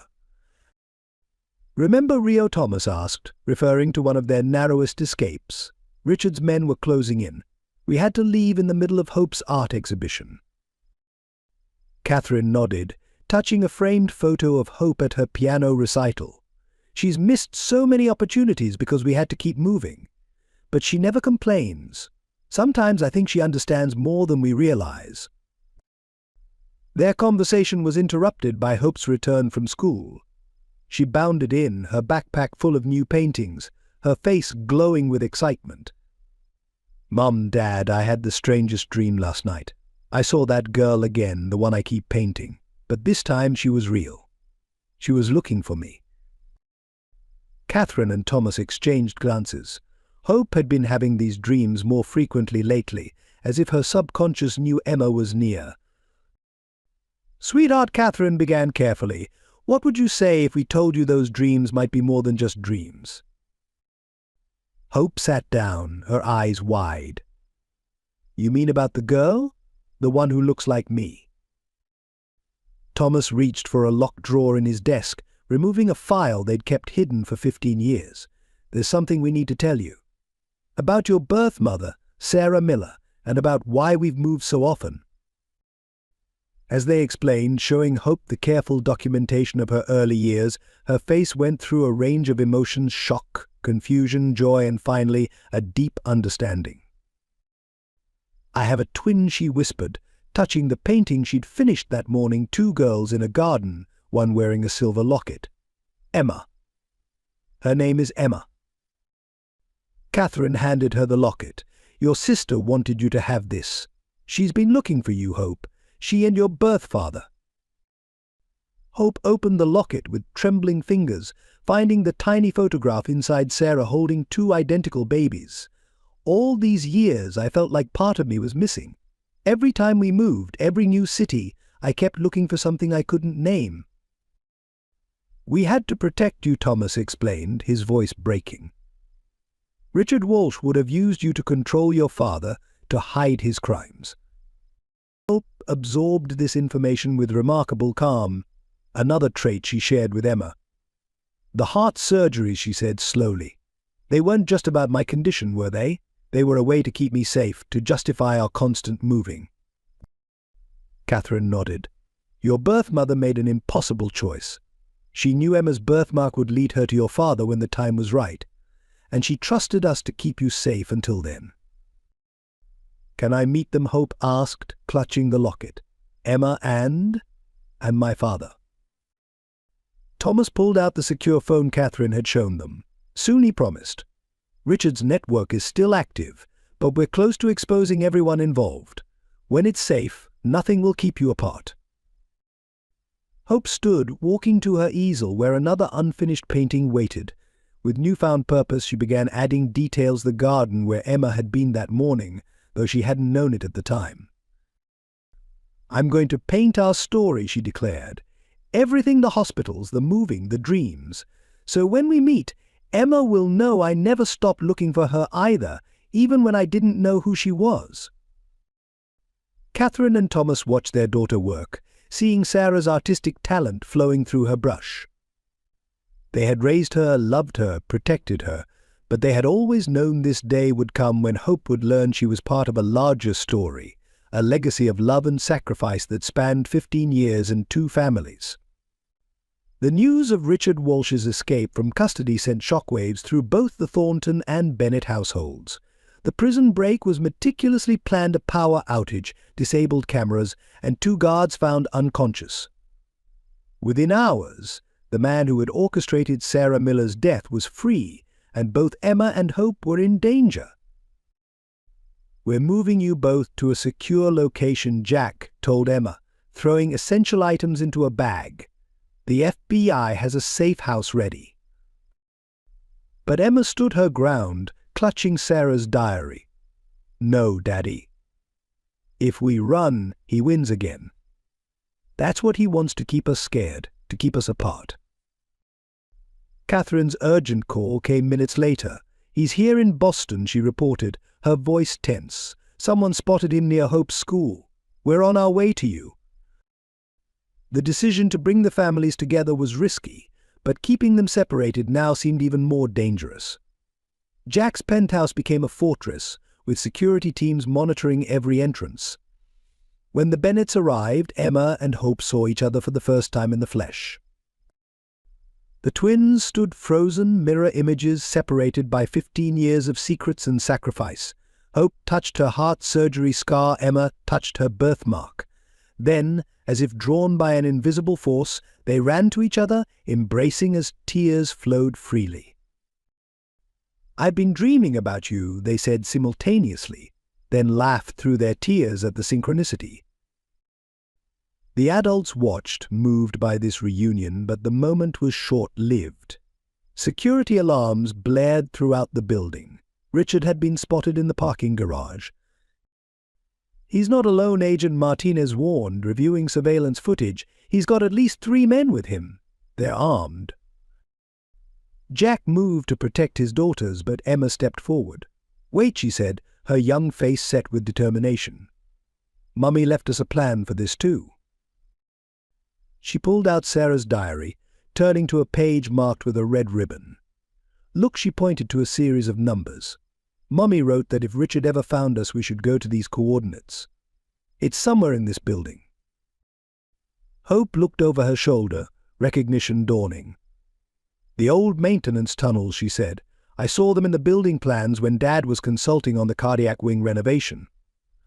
Catherine and Thomas exchanged glances. Of course Sarah would have known about the tunnels. She'd investigated every aspect of Thornton Tower during her research. The decision was made quickly. While security teams engaged Richard's men at the main entrance, the families would use the tunnels to reach the evidence Sarah had hidden years ago, evidence that would destroy not just Richard, but his entire network. As they made their way through the dimly lit passages, Emma and Hope held hands tightly. Despite having just met, they moved in perfect sync, as if they'd never been separated. Their parents followed, watching in amazement as the girls seemed to instinctively know which turns to take. They reached a sealed door marked with the coordinates from Sarah's diary. Inside, they found one final surprise: a complete record of Richard's crimes, including evidence of his connection to other corporate criminals. Sarah had hidden it all here, in the heart of the building Richard had tried to steal. But their discovery came too late. Richard's voice echoed through the tunnel behind them. "How touching," he sneered, his gun trained on the group. "The whole family reunited at last. Sarah would be so proud. Emma and Hope stood together, facing their mother's killer without fear. She is proud, Emma said firmly. She beat you, Mr. Walsh. Even after you killed her, she still beat you. Everything's already been uploaded, Hope added, holding up her locket which contained not just a photo but a tiny digital transmitter. The FBI has it all now. Every crime, every name, every secret. Richard's face contorted with rage. He lunged forward, but Jack was faster. The two men struggled as Catherine rushed the girls toward another exit. Thomas helped Jack subdue Richard just as FBI agents swarmed in from both directions. As Richard was led away in handcuffs for the final time, he looked back at the twins with a mix of hatred and disbelief. How he demanded, "How did you do it?"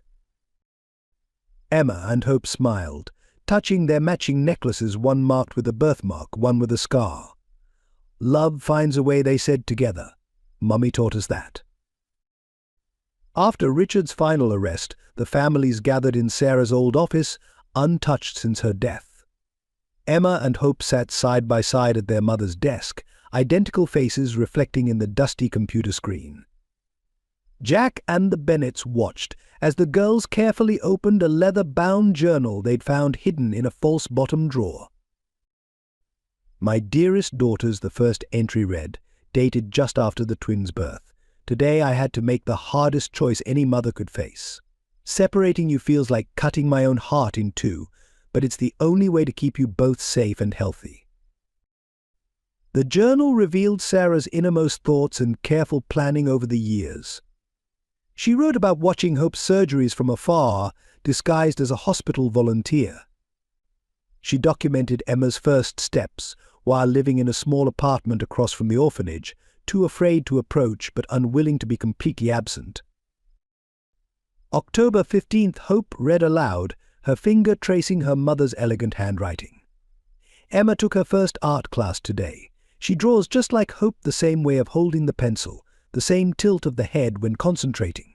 Some connections can't be broken, even by distance." Catherine wiped tears as she recognized dates when they'd nearly been discovered. She knew, she whispered. Every time we moved, every close call, she was watching over both girls. The most revealing entries detailed Sarah's investigation into Richard's crimes. She had built an intricate web of evidence, using her position at Thornton Industries to access files, record conversations, and track money transfers. But more than just evidence, she left messages for her daughters. "My brave Emma," one entry read, "your birthmark is not just a connection to your father. It's a sign of your strength, your resilience. You'll need both to find your way back to him." "Precious Hope," another passage declared, "your heart condition brought you to the Bennets, but your true heart, your capacity for love, will lead you back to your sister." The twins found letters addressed to them for every birthday, every Christmas, every milestone Sarah had missed. She'd written them as if she knew she wouldn't live to deliver them herself. "I watch you both from a distance," she wrote, "and see how you echo each other despite never meeting." Emma hums while she draws the same tune Hope plays on her piano. "You both scrunch your nose when concentrating, both prefer strawberry ice cream, both help younger children without being asked." Jack discovered a section addressed to him, Sarah's words reaching across time to explain her choices. "I couldn't risk telling you about the twins," she wrote. "Richard had manufactured evidence to frame you for his crimes. If you'd known about our daughters, you would have fought for them, and he would have used that to destroy you. Forgive me, Jack. I chose silence to protect all of you." Thomas found detailed medical records of Hope's condition, along with Sarah's research into the best doctors and facilities. "She interviewed me for weeks before choosing us," he realized. "Every question about my practice, my ethics, she was making sure Hope would get the best care." But it was the final entry, written the day before her death, that brought them all to tears. "Tomorrow I go to tell Jack everything. Richard suspects he's had me followed, threatened me again. If anything happens to me, know that every choice I made, every painful separation, every lonely night was worth it to protect you both." My precious girls, if you're reading this, you found each other at last. Emma, your father will love you as fiercely as I do. Hope, the Bennets have given you everything I couldn't. You are both so loved, so precious, so perfect in your own ways. Emma and Hope clung to each other as Jack read the last lines aloud. But remember that love leaves marks, sometimes a birthmark, sometimes a scar, always on the heart. These marks led you back to each other, just as I prayed they would. My final gift to you is each other. Treasure this bond. It was bought with a mother's love and sealed with her last breath. The room fell silent as Sarah's final words settled over them. Through her journal, she was with them again, her love reaching across time to heal the fractures her absence had created. Hope pulled out her sketchbook, beginning to draw their mother's office, preserving this moment. Emma leaned against her, watching her sister's hand move across the paper exactly as Sarah had described. She never really left us, Emma said softly, touching her birthmark. She made sure we'd find our way home, Hope agreed, her hand over her heart scar. Jack watched his daughters, seeing Sarah in their every gesture, hearing her voice in their shared determination.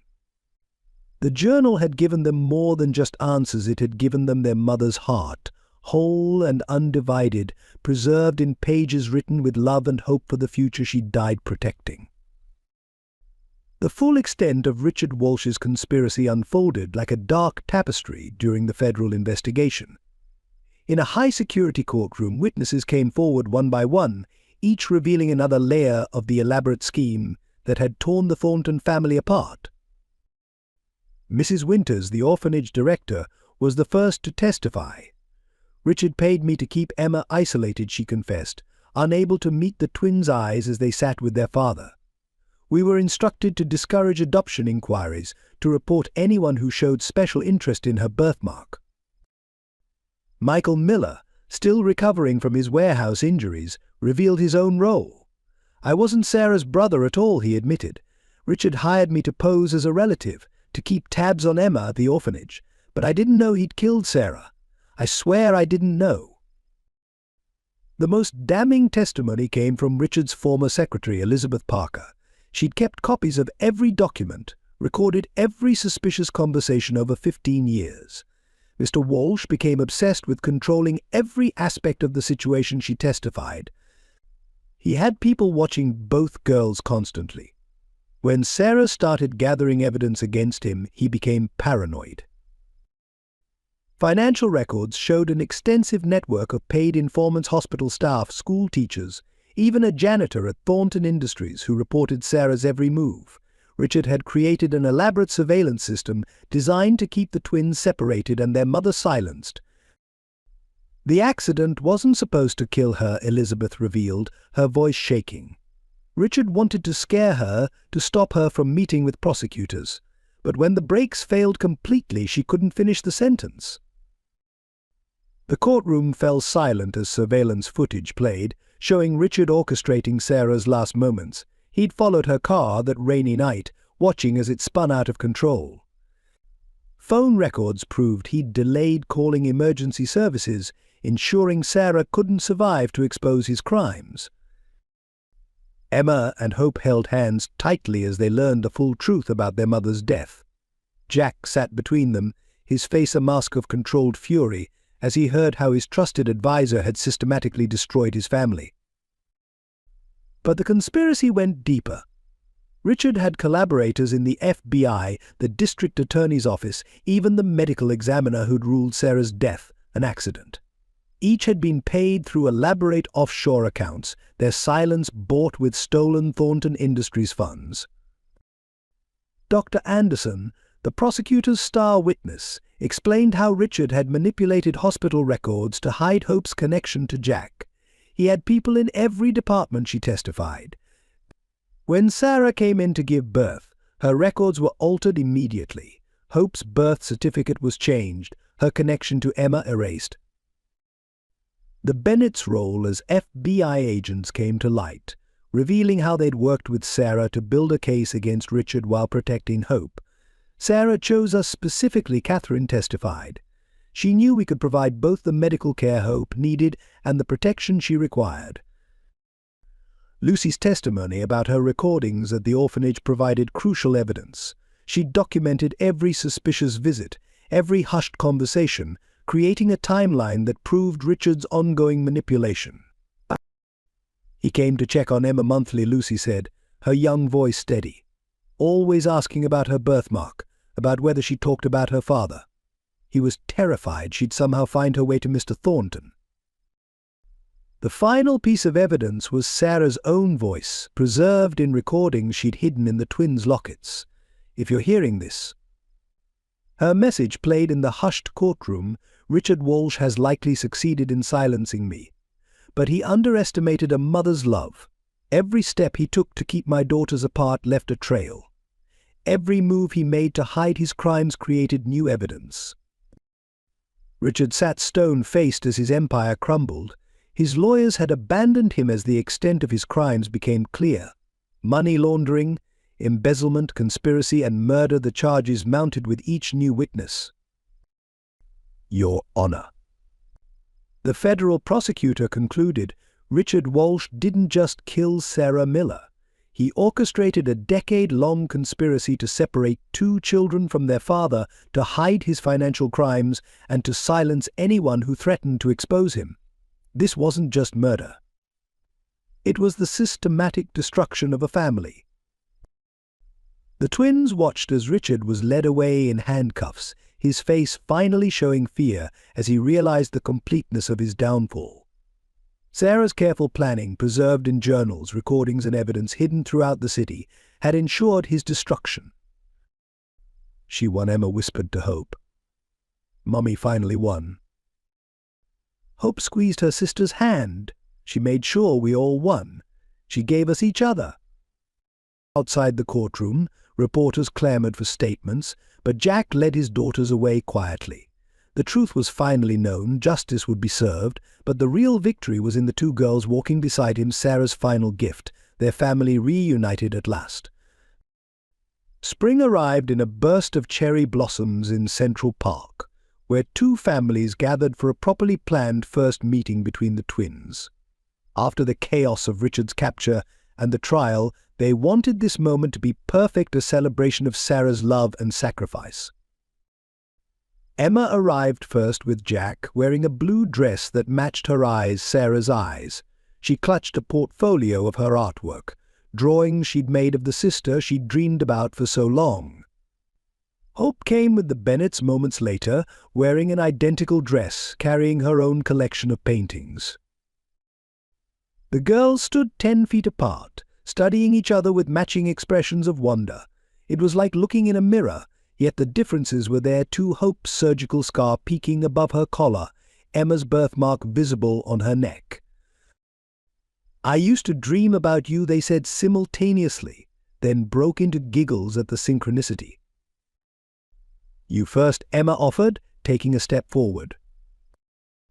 "I always felt like half of something," Hope explained, moving closer. "I'd wake up in the middle of the night, feeling like someone was calling my name. I painted you over and over, not knowing who you were." Emma nodded eagerly. "I did the same thing. Lucy, my friend from the orphanage, she kept all my drawings. Look," she opened her portfolio, showing sketch after sketch of two girls together. Hope gasped, pulling out her own artwork. The similarities were striking. Both had drawn the same scenes, the same poses, often using the same colors. It was as if their artistic connection had transcended their separation. The adults watched from a respectful distance as the girls spread their artwork on a picnic blanket, excitedly comparing notes about their lives. They discovered shared preferences. Both loved strawberry ice cream, both played piano, both had a habit of humming while they drew. "Did you ever feel it?" Emma asked suddenly. "When I was really sad or scared at the orphanage, did you feel something too?" Hope's eyes widened. "The night you ran away, I woke up crying. Mom thought it was pain from my heart, but it felt different, like someone else's fear." They talked for hours, filling in the gaps of their separate lives. Hope shared stories of her surgeries, how she'd always felt stronger knowing someone out there needed her to survive. Emma told about keeping their mother's photo safe, about the birthmark that led her to their father. Catherine and Thomas joined them, sharing their own stories about protecting Hope while secretly working with Sarah. Jack added memories of Sarah from their time together, helping the girls know the mother they'd lost. She used to sing this lullaby, Jack remembered, and both girls started humming the tune, a melody neither had been taught but both somehow knew. As the afternoon light softened, Emma and Hope sat together on a park swing, their movements naturally synchronizing. They'd brought their lockets, and when joined together they formed a complete heart with Sarah's message inside, "Love finds a way." "Do you think she knew?" Hope asked, looking at their joined lockets. "That we'd be like this? That we'd just fit?" Emma touched her birthmark thoughtfully. "Mummy knew everything. She made sure we'd recognize each other even before we met." The families decided to have dinner together, and as they walked to the restaurant, the girls linked arms naturally. They looked so alike, yet carried the marks of their different paths, one protected by wealth and medical care, one strengthened by adversity and determination. "We're not letting go again," Emma declared firmly. "Never," Hope agreed. "We've got 15 years to make up for." Jack watched his daughters, seeing Sarah in their every gesture, their shared determination. The Bennets observed with tears in their eyes. Knowing their role as Hope's protectors had evolved into something new, they were now part of a larger, unconventional family united by love and Sarah's sacrifice. As night fell over the city, the twins sat together on a park bench, their matching profiles silhouetted against the sunset. They had their mother's journal open between them, reading her words about their connection, about the love that had kept them safe until they could find each other again. "Look," Hope pointed to the final entry. "Mummy wrote that we're two halves of one heart." "Like the lockets," Emma added, touching hers gently. Their families watched as the girls continued to discover each other, making plans for shared holidays, school visits, summer vacations. The separation that Sarah had been forced to impose was ending, replaced by a bond that seemed to grow stronger with each passing moment. The peace that followed the twins' reunion was shattered one rainy evening, when Lucy burst into Jack's penthouse, her face pale with fear. "They're coming," she gasped. "Richard's last supporters, they want revenge." Lucy had continued her habit of monitoring communications at Sunrise Haven, intercepting messages between Mrs. Winters and Richard's remaining allies. She'd discovered their plan to kidnap Emma and Hope, using them as leverage to force Jack to drop the charges against Richard. "There's a mole in the security team," Lucy explained, showing them intercepted text messages. "They know about tonight's charity gala, about the route you're taking. They're planning to grab the girls during transit." Jack immediately called to cancel their attendance at the gala, but Lucy shook her head. "It's too late. They're watching the building. If you don't show up, they'll know we're onto them." Emma and Hope sat together on the sofa, holding hands tightly. Despite the danger, they refused to be separated again. "We won't let them win," Emma declared, touching her birthmark. "Mummy didn't sacrifice everything just for Richard's friends to tear us apart." Lucy had a plan. She would dress as Emma, creating a decoy while the real twins were safely evacuated through the building's service entrance. "I'm the same size," she insisted. "In the dark, from a distance, they won't know the difference." "It's too dangerous," Jack protested, but Lucy stood firm. "Emma saved my life at the orphanage," she said quietly. "When I was sick and Mrs. Winters wouldn't call a doctor, Emma snuck out to get help. Now it's my turn to protect her." The plan was set in motion. Lucy donned Emma's dress, while the twins were disguised in maintenance uniforms, but as they prepared to leave, one of Richard's men spotted the deception. Lucy ran, drawing their attention away from the service entrance where Emma and Hope were being led to safety. She led the pursuers on a chase through the city streets, buying precious time for the twins to escape. When the police found her hours later, Lucy was injured but triumphant. "Are they safe?" were her first words upon regaining consciousness in the hospital. Did Emma and Hope get away? Jack brought the twins to visit her, all three girls crying and hugging. "You're our sister too now," Hope declared, presenting Lucy with a painting of three girls together. "Family isn't just about blood," Emma added, giving Lucy a silver locket that matched the twins. "It's about who's willing to sacrifice everything to protect you." Lucy's actions had done more than save the twins. She'd helped capture the last of Richard's network. Her recorded evidence led to final arrests, ensuring the girls' safety at last. "Your mother would be proud," Jack told Lucy as she recovered. "You have her courage, her willingness to protect others at any cost." Lucy touched her new locket, looking at the three girls in her hospital room, one marked by birth, one marked by surgery, and one marked by choice. "Sarah taught us all what love really means," she said softly. "Sometimes it means letting go, like she did with Hope. Sometimes it means holding on, like Emma did with her father's photo. And sometimes it means running straight into danger to protect the people you love." The twins refused to leave Lucy's side during her recovery, taking turns reading to her, drawing pictures, and sharing stories. Their bond, forged in the darkness of Sunrise Haven and strengthened through adversity, had grown to include this brave girl who'd risked everything to keep them safe. In his maximum security prison cell, Richard Walsh made his final move. Using his remaining influence, he had arranged for one last message to be delivered to Jack Thornton and his daughters. The guard who brought their mail that morning had no idea he was carrying a letter that would trigger the last chapter of Richard's revenge. "Dear Jack." The letter began, "By the time you read this, I'll have ensured that Sarah's final secret will destroy everything she tried to protect. Did you ever wonder why she really kept the twins apart? The truth is in the old summer house, the one where you and Sarah spent your last weekend together."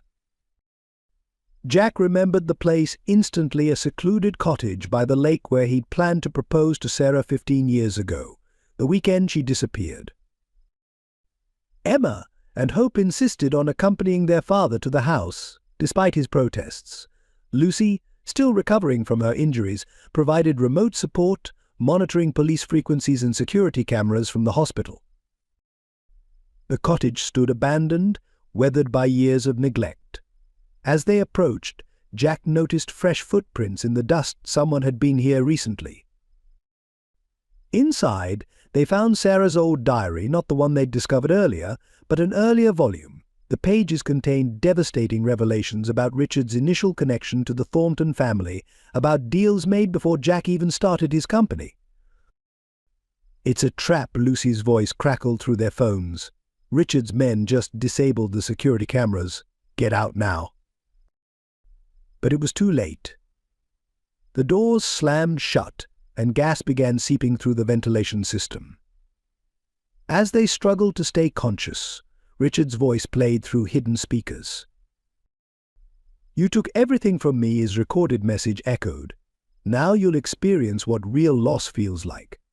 The gas isn't lethal, but by the time you wake up, the house will be gone, along with all of Sarah's evidence. A tragic accident, just like hers." The twins, fighting against the effects of the gas, managed to reach their lockets. Together they formed not just a heart, but a key one that fit the ancient fire escape hatch Sarah had shown Hope in her dreams. Mummy knew Emma gasped as they helped Jack toward the exit. She knew Richard would try something here. She prepared for everything. They escaped moments before the house erupted in flames, destroying Richard's final attempt at revenge, but in his desperation to hurt them, he had made a fatal mistake. The fire revealed hidden compartments in the walls, containing more of Sarah's evidence, copies of documents, recordings, and a final letter explaining everything. Richard's recorded confession was all the evidence the prosecutors needed to ensure he would never leave prison. That night, as news broke of Richard's suicide in his cell, the twins sat with their father in the hospital where they were being treated for smoke inhalation. "He never understood," Hope said softly, holding her sister's hand. Real family can't be broken by secrets or separation. Mummy knew that, Emma added. That's why she left so many ways for us to find each other. Every trap Richard set, she'd already planned a way out. Jack looked at his daughters, so much like Sarah in their courage and determination. Your mother's love was stronger than his hate, he said. Even now, she's still protecting us.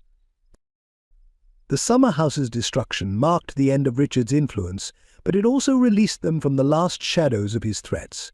From its ashes, they would build something new, a foundation to help other separated families find their way back together.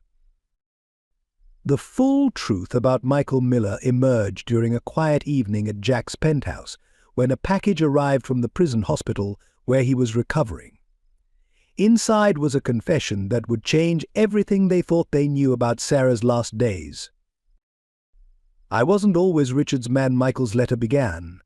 I was Sarah's friend first, her confidant when she discovered she was pregnant.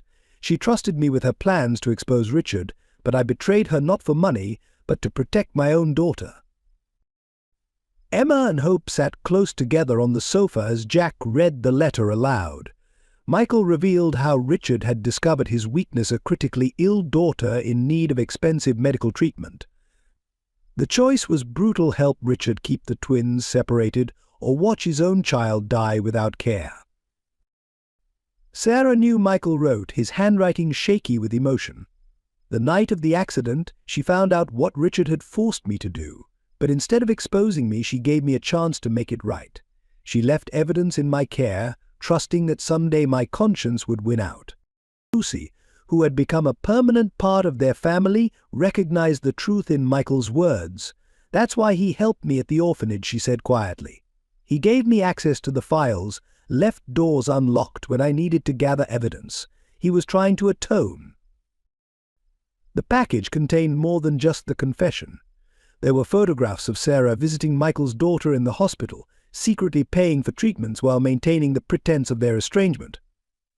She had protected his child even as he helped keep her own daughters apart.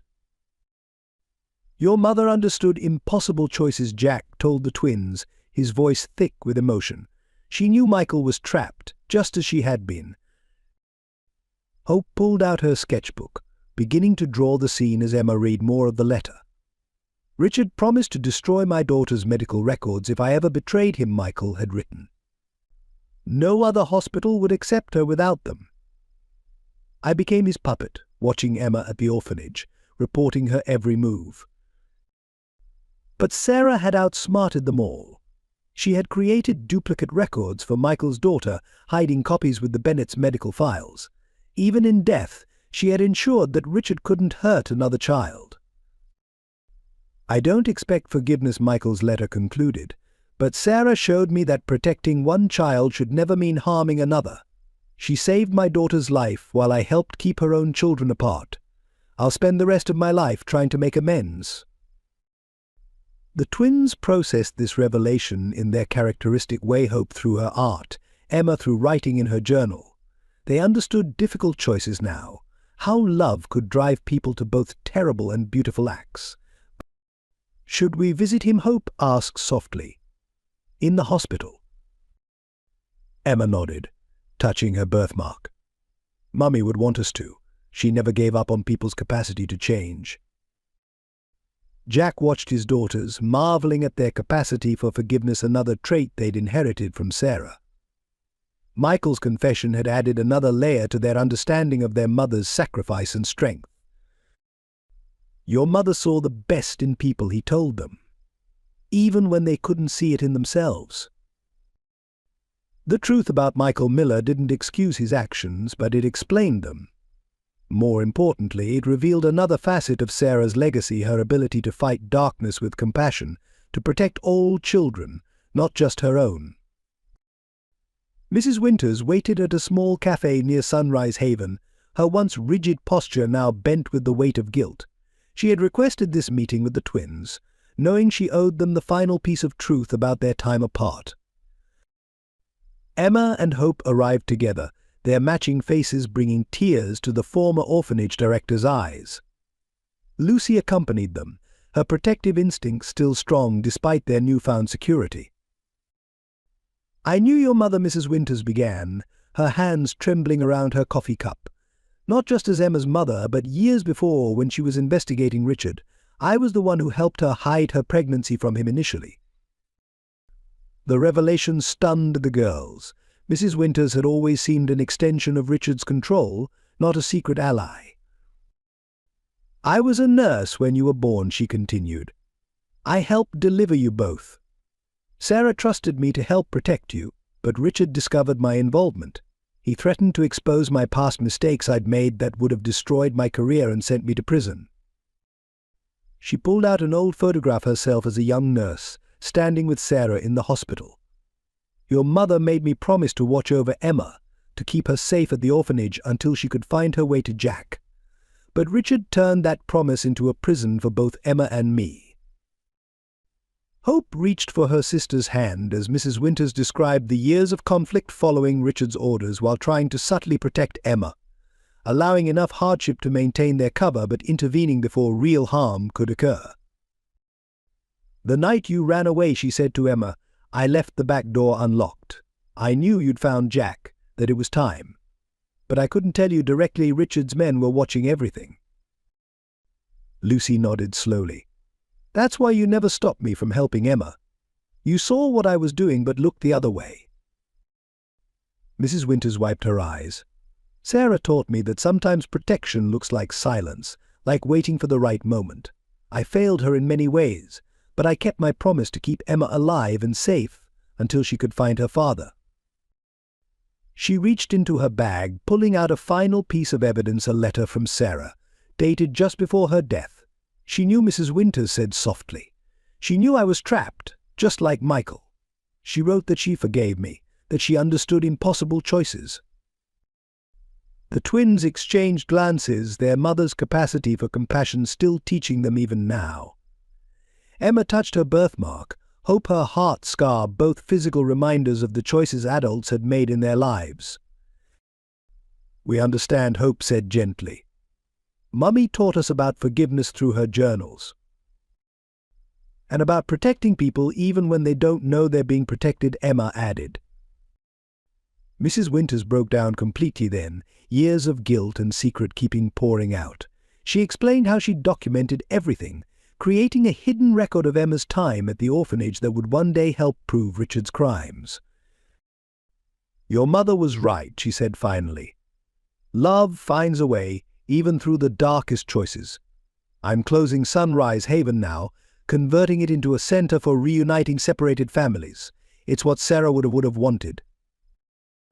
The twins embraced the woman who had played such a complex role in their story, both jailer and protector, both obstacle and aid.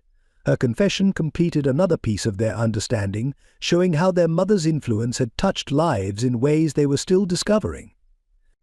The final revelation of Sarah's master plan came on the twins' 7th birthday, exactly 1 year after their reunion.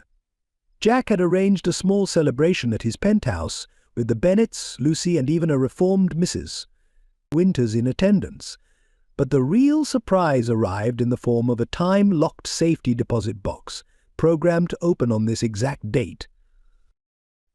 "Your mother set this up 15 years ago," the bank manager explained, presenting the box to the twins.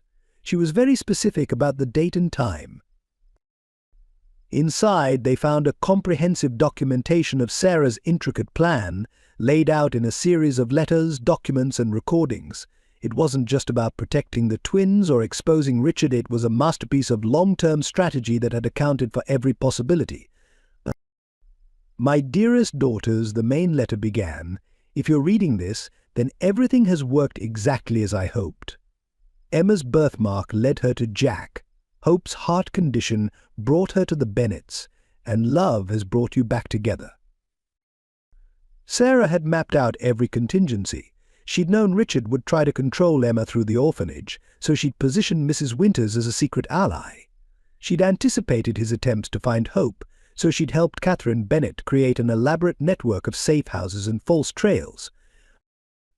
"The hardest part," Sarah wrote, "was knowing I might not live to see this day. But each piece had to be played perfectly. Emma needed to be free to find Jack when the time was right, and Hope needed the protection and medical care only the Bennets could provide. The box contained more than just explanations.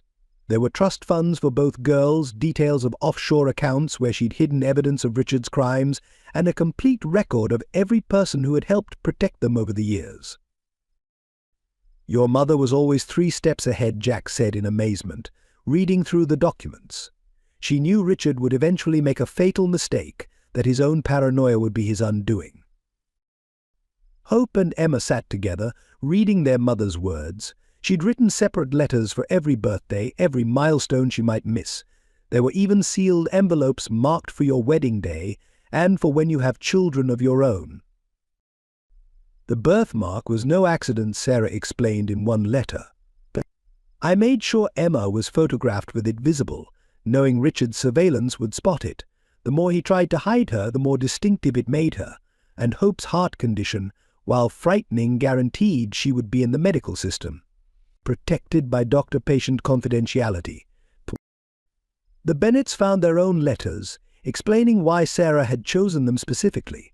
"Catherine's FBI background and Thomas's medical expertise made you the perfect guardians," she wrote.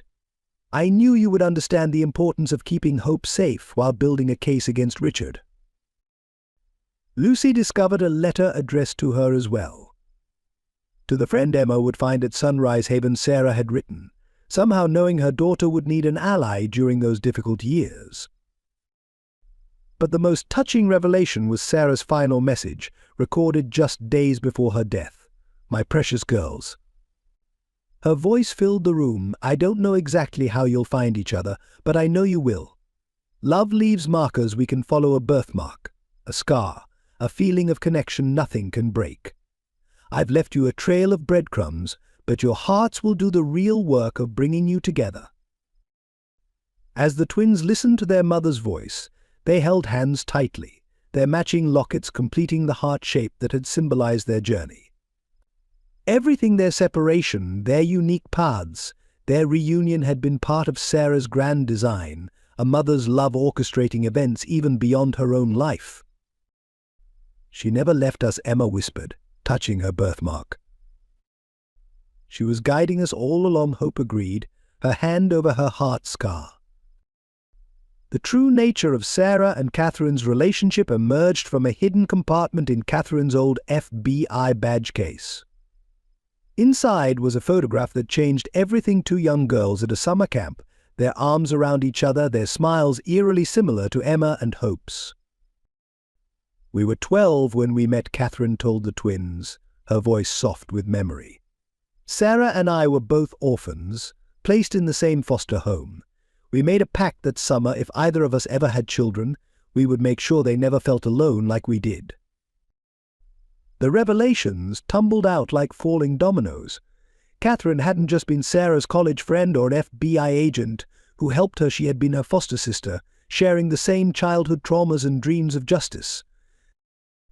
"When Sarah discovered she was having twins," Catherine continued, "she came to me first. Not because I was an FBI agent or because Thomas was a surgeon, but because she knew I would understand the pain of separation.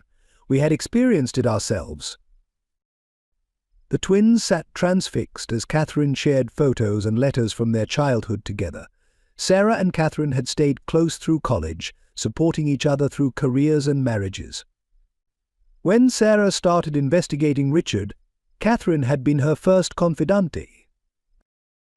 "Your mother and I both knew what it meant to be separated from family," Catherine explained. "When she asked us to take Hope, it wasn't just about protection or medical care. She trusted us because we had been sisters in every way that mattered." Hope discovered drawings in Catherine's old journal, sketches of 2 girls that mirrored her own artwork of Emma. The connection between their mother and adoptive aunt had somehow echoed through to the next generation. "That's why you always understood my drawings," Hope realized. "You and Mummy were like us, separated but still connected." Emma found letters Sarah had written to Catherine during their teenage years, filled with dreams of making the world better for children like them. "We'll build something beautiful from our pain," young Sarah had written. "Someday we'll make sure no child feels as lost as we did." The most touching discovery was a joint diary Sarah and Catherine had kept as girls, passing it back and forth between foster homes. Their entries spoke of loneliness, hope, and an unshakable bond that transcended blood. When I had to choose who would raise hope, Sarah's final letter to Catherine explained, I knew it had to be you. Not just because you could protect her, but because you understood the sacred trust of sisterhood. You would teach her the same strength that helped us survive. Jack watched as the twins absorbed this new dimension of their story. The connection between Sarah and Catherine had created a foundation of love and understanding that had protected Hope through all the years of separation. Your mother and I made another pact the day Hope came to us, Catherine said, wiping tears. We promised that someday, when it was safe, we would help you girls build the same kind of bond we shared. Not just as sisters by birth, but as sisters by choice and understanding. The twins looked at each other, seeing their mother's legacy in a new light. The same resilience that had helped Sarah and Catherine survive their childhood had been passed down to them, along with an unshakable belief in the power of sisterhood. That's why it felt so natural when we met, Emma said softly. We already knew how to be sisters because they showed us the way. Through art, through dreams, through love, Hope added, completing her sister's thought as naturally as breathing. Catherine smiled through her tears, seeing Sarah in both girls' faces. Your mother believed that true family is built on choice and love, not just blood. She chose me as her sister, just as I chose to be your aunt. Some bonds are stronger than any separation. The truth about Hope's medical history unfolded in Dr. Thomas Bennett's private office at Boston Children's Hospital. Spread across his desk were years of carefully documented records, each revealing a darker aspect of Richard's involvement in the twins' separation. Hope's heart condition wasn't just a medical issue, Thomas explained, showing the original diagnosis charts. Richard had access to genetic testing results before the twins were born. He knew one baby would need extensive medical care. The records revealed a chilling pattern. Richard had used his influence to manipulate Hope's early medical care, ensuring that only certain doctors, ones he could control, had access to her case. He had intended to use her condition as leverage, threatening to block her access to treatment if Sarah didn't cooperate. But your mother was smarter, Thomas continued, pulling out a second set of records. She had already arranged everything with me. While Richard thought he was controlling Hope's care, we were actually documenting every attempt he made to interfere. Emma studied her sister's medical history with tears in her eyes. Each surgery, each treatment, represented not just Hope's fight for survival, but their mother's battle to protect her. The surgical scars that marked Hope's chest were physical reminders of both Richard's cruelty and Sarah's determination. Look at these dates, Hope pointed out. Every time Richard thought he knew where I was, Mom and the Bennetts had already arranged for my transfer to another hospital. We were always one step ahead. The most disturbing discovery was a series of emails showing Richard had attempted to falsify Hope's prognosis, trying to convince Sarah that her daughter's condition was worse than it actually was. He had hoped to break her spirit, to make her believe Hope wouldn't survive regardless of her choices. Your mother never believed him, Catherine said firmly. She knew Hope had inherited her strength. That's why she chose her name. Hope was exactly what she needed to keep fighting. The records also revealed how Thomas had pioneered new surgical techniques specifically for Hope's case, working in secret with other doctors who opposed Richard's influence in the medical community. Each successful procedure was a quiet victory against the man who had tried to use a child's illness as a weapon. Lucy, who had become an expert at analyzing documents, noticed something in the surgical notes. The surgeons who operated on Hope, they all had connections to Sarah's investigation. She built a network of medical professionals who were gathering evidence against Richard even while they were saving Hope's life. The final pages of Hope's medical file contained Sarah's own notes, documenting every conversation, every threat, every attempt Richard made to control her daughters through medical care. She had transformed Hope's health struggles into a record of Richard's crimes, ensuring that even this painful chapter would ultimately serve justice. Your mother turned Richard's greatest weapon against him, Thomas concluded. He thought Hope's condition would give him control over Sarah, but instead it created an unbreakable chain of evidence that helped bring him down. Hope touched her surgical scars thoughtfully, seeing them in a new light. These aren't just marks of survival, she said softly. They're proof of Mummy's love, of how far she would go to protect us. Emma hugged her sister tightly. And now they're part of our story, how love and medicine and justice all work together to bring us back to each other. The final truth about the birthmark emerged on a quiet evening as the families gathered at Sarah's grave. Emma was touching her crescent-shaped mark when Catherine brought out a worn leather journal, Sarah's original pregnancy diary. "There's something about the birthmark you need to know," Catherine said softly. It wasn't just a coincidence that Emma shared it with Jack. Sarah made a choice the day you were born. The diary revealed that both twins had been born with faint marks on their necks. Sarah, knowing she would have to separate them, had made an impossible decision. She had found a doctor willing to help enhance Emma's mark to match Jack's exactly, while letting Hope's fade naturally. She knew Emma would need an undeniable connection to your father, Catherine explained. Something Richard couldn't deny or hide. The birthmark became her signature, her way of marking the path home. Jack listened in stunned silence as he read Sarah's words, "I'm choosing which marks my daughters will carry. Hope's heart condition will lead her to the medical care she needs. Emma's birthmark will lead her to her father. Each girl marked by love in a different way." Emma touched her birthmark, tears flowing freely. "So Mummy did this? She made sure I would look like Daddy." "She knew Richard would try to destroy any documentation of your connection to Jack," Thomas added, "but he couldn't erase something written on your skin. The birthmark became living proof of your heritage."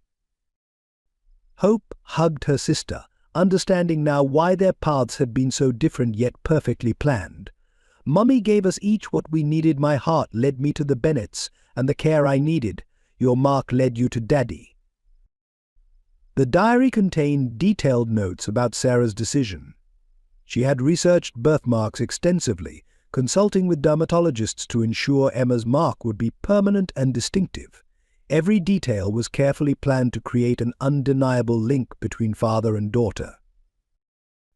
The mark became more than just a physical feature, Catherine explained. It became a symbol of resistance against Richard's attempts to erase your identity. Every time he tried to hide Emma's connection to Jack, the birthmark stood as visible proof. Lucy, who had protected Emma's secret at the orphanage, finally understood why Richard had been so obsessed with keeping Emma isolated. He couldn't change the mark, so he tried to hide the person wearing it. Jack pulled Emma close, their matching birthmarks visible side by side. "Your mother's final gift to us," he said softly. "A way to recognize each other even after years apart." Sarah's last diary entry about the birthmark read, "Some may call it manipulation, changing a natural mark. But a mother's love leaves its own marks on her children. I'm simply making visible what's already written in Emma's heart, her connection to her father. Her right to be found and loved by him." The twins sat together by their mother's grave, each touching their own marks, Emma's birthmark and Hope's surgical scar. Different signs of the same love, different paths to the same destination, family. "She marked us both," Hope said thoughtfully, "just in different ways. My scars tell the story of survival. Your birthmark tells the story of belonging." And together, Emma finished, they tell the story of how love finds a way home. Richard Walsh's end came not with violence or drama, but with a quiet realization in his prison cell. On the day of his final appeal hearing, he received a package that had been held in trust by Sarah's old law firm, timed to arrive at this precise moment. Inside was a letter written 15 years ago, addressed simply to the man who tried to destroy my family. "Dear Richard." Sarah's words began, "If you're reading this, then everything has happened exactly as I predicted. My daughters have found each other, Jack knows the truth, and your empire of lies has crumbled. This isn't a letter of hatred or revenge, it's an invitation to understand what you never could. The power of love over fear. Richard sat on his prison bed, his hands shaking as he read. Sarah had detailed every step of his downfall, not as a taunt but as a lesson. She had anticipated his every move, knowing his fear of losing control would ultimately be his undoing. "I forgive you," Sarah wrote, "not for your sake, but for my daughters. They deserve to live in a world where love triumphs over bitterness. My forgiveness is my final victory over your hatred." Enclosed with the letter were photos of Emma and Hope, growing up moments Richard had tried to prevent, joy he had failed to destroy. Each image was accompanied by a simple note: "Love finds a way." The final blow to Richard's carefully constructed defenses came in the form of a video recording. Sarah, filmed just days before her death, spoke directly to him. "You thought separating my daughters would break them. Instead, it gave them two families, double the love and the strength that comes from overcoming adversity." That evening before his appeal hearing, Richard wrote his own letters, one to Jack, one to the twins, and one to the court. In them he confessed every detail of his crimes, not just against the Thornton family but throughout his career. "Sarah Miller taught me the hardest lesson," he wrote. "True power isn't in controlling others, but in the strength it takes to love, despite all obstacles." When the guards came to escort him to the hearing the next morning, they found Richard sitting peacefully in his cell. He handed over the letters and declined his right to appeal. "The truth has already won," he told the judge simply. "Sarah Miller's love was stronger than my hatred. I'm finished fighting against it." Emma and Hope received their letter together, sitting in their father's study. Richard's words were simple: "Your mother was the bravest person I ever knew. She beat me not with violence or vengeance, but with an unshakable faith in love's power to heal. I'm sorry for trying to break what could not be broken." Jack's letter contained a full confession and the location of hidden accounts containing all the money Richard had stolen. "Use it for Sarah's foundation," he wrote. "Let my life's work serve her vision instead of destroying it." Richard spent his remaining years in prison, declining interviews and visitors. He requested only books about love and forgiveness, slowly transforming his cell into a kind of monastery. The twins visited him once, 5 years later. They found a changed man, humble and peaceful. "Your mother won," he told them quietly. "Not by destroying me, but by showing me what real strength looks like. It looks like two sisters finding each other across impossible odds. It looks like love." When Richard died in his cell, 10 years into his sentence, they found Sarah's letter under his pillow, worn soft from countless readings. His last written words, found in his journal, read: "Sarah Miller taught me that love leaves marks stronger than fear. Her daughters carry those marks, one in a birthmark, one in a scar. Both in their unshakable bond. I tried to break that bond and instead became the force that strengthened it. Perhaps that was her plan all along." On a bright spring morning, exactly 2 years after the twins first reunited, both families gathered at Sarah's newly designed memorial garden. The space, created with funds from Richard's returned assets, was a peaceful sanctuary filled with the flowers Sarah had loved: roses, lilies, and her favorite cherry blossoms. The Thorntons and Bennets had evolved from cautious allies into a truly blended family. Jack and Thomas often worked together at the foundation, while Catherine had become a second mother to Emma, just as Jack had become a second father to Hope. Lucy, officially adopted by Jack the previous year, completed their unconventional family circle. She had blossomed from a watchful protector into a beloved older sister to both twins, her own past wounds healing through their shared love.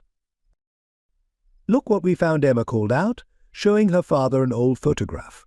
It showed Sarah in this very park, years ago, sitting on a bench that still stood among the cherry trees. Hope was already sketching the scene, adding her mother's spirit, watching over the gathered families. Mrs. Winters arrived carrying a gift, the original sign from Sunrise Haven, now transformed into a plaque for the Sarah Miller Foundation for Family Reunification. The organization, run jointly by both families, had already helped dozens of separated siblings find each other. "Your mother would be proud," she told the twins. "You've turned every painful piece of your story into hope for others." The families shared a picnic on the lawn, trading stories and memories. Thomas and Jack discussed plans for expanding the Foundation's medical support program, while Catherine helped Hope organize an art therapy program for traumatized children. Emma sat between her father's Jack by birth, Thomas by choice, watching Hope teach Lucy to paint. The boundaries between their families had dissolved, creating something new and beautiful, just as Sarah had envisioned. "We should make this an annual tradition," Catherine suggested, setting out Sarah's favorite chocolate cake. A celebration of family not just by blood, but by love. The twins had prepared something special for the occasion. Together they unveiled a memorial stone for the garden. On it were engraved Sarah's words from her final letter: "Love leaves marks on our hearts stronger than any force that tries to separate us. Some marks we can see: a birthmark, a scar, a smile that echoes through generations. Others we feel in dreams, in art, in the way love guides us home." Jack wrapped his arms around his daughters as they read the inscription. "Your mother knew this day would come," he said softly. "She saw our family in her heart long before we found each other." Hope added the finishing touches to her sketch, not just of the gathered families, but of Sarah sitting among them, her smile gentle and knowing. Emma wrote beneath it the words that had become their family motto: "Love finds a way." As cherry blossoms drifted down around them, the families stood together in the garden Sarah's love had created. They were no longer the Thorntons and the Bennets, separated by circumstance and fear. They were simply family, bound together by a love stronger than any force that had tried to keep them apart. To Sarah they toasted together, lifting glasses of lemonade, her favorite drink. "Who taught us that real family isn't about who you're born to, but who you choose to love?" The twins held hands, their matching lockets catching the sunlight. In that moment, they felt their mother's presence more strongly than ever, not in sadness or loss, but in the joy of her greatest dream fulfilled, her daughters together, surrounded by twice the love she had hoped for them. The Sarah Miller Foundation for Family Reunification opened its doors on what would have been Sarah's 40th birthday. Housed in the renovated Sunrise Haven building, it stood as a testament to love's power to transform even the darkest places into sanctuaries of hope. Emma and Hope, now 8 years old, cut the ribbon together, their matching lockets gleaming in the morning sun. The former orphanage had been completely transformed, its dark corridors now filled with light, its stark rooms converted into welcoming spaces for families seeking to reconnect. "Mom always said every broken thing can be made beautiful again," Hope explained to the gathered crowd, gesturing to the colorful murals she and Emma had painted on the walls. Each one told a story of separation and reunion, of love finding its way home. The Foundation's mission was threefold, carefully crafted to honor every aspect of Sarah's legacy. First, it provided medical support for separated families, inspired by Hope's journey. Thomas headed this division, ensuring that no child would ever have to choose between medical care and family connections. The second focus was legal aid, championed by Jack and Catherine. Their team of lawyers worked tirelessly to navigate the complex legal systems that often kept families apart. The evidence room where Sarah had once hidden her documents was now a legal library, helping others build their cases for reunion. Lucy supervised the third initiative, a comprehensive support program for children in the system. Drawing from her own experiences at Sunrise Haven, she created a network of advocates and mentors to protect vulnerable children and help them maintain family connections. "Sarah didn't just leave us a blueprint for finding each other," Jack explained during the opening ceremony. "She left us a vision for helping every separated family find their way back together." The Foundation's first success story arrived just weeks after opening. Twin boys, separated by divorce and international borders, were reunited through the Foundation's legal team. Emma and Hope took special interest in their case, showing them their mother's diary entries about the power of twin connections. See, Emma told them, touching her birthmark, "Sometimes love leaves marks we can follow home." Mrs. Winters, now serving on the Foundation's board, transformed her network of orphanage contacts into a resource for tracking separated siblings. Her years of keeping secrets became years of revealing truths, helping families piece together their broken histories.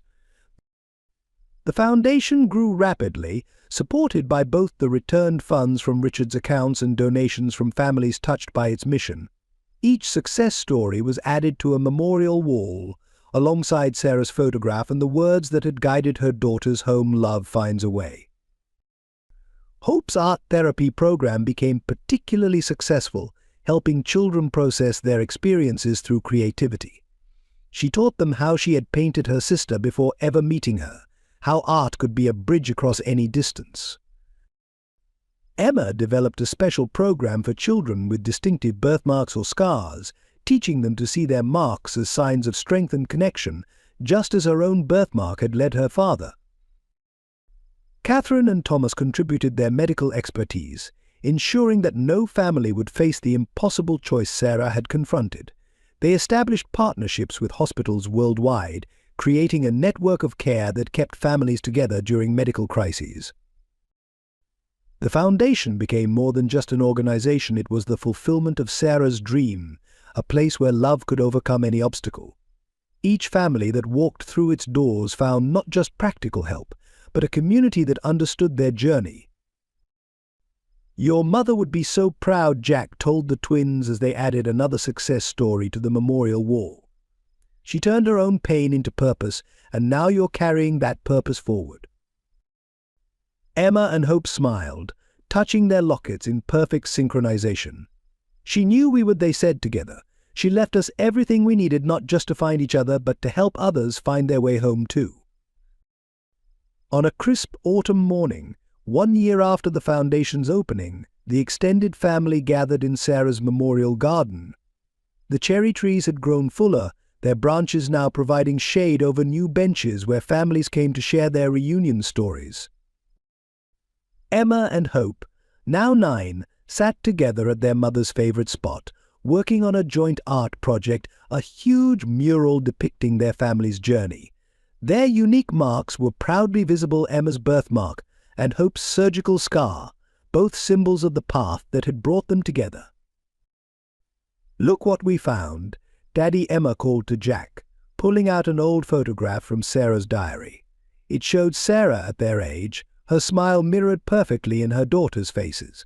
Hope was already sketching it, adding it to their family timeline mural. Lucy, now a confident teenager, led tours for new families visiting the Foundation. She had transformed her painful past into purpose, showing others how to navigate their own journeys of reunion.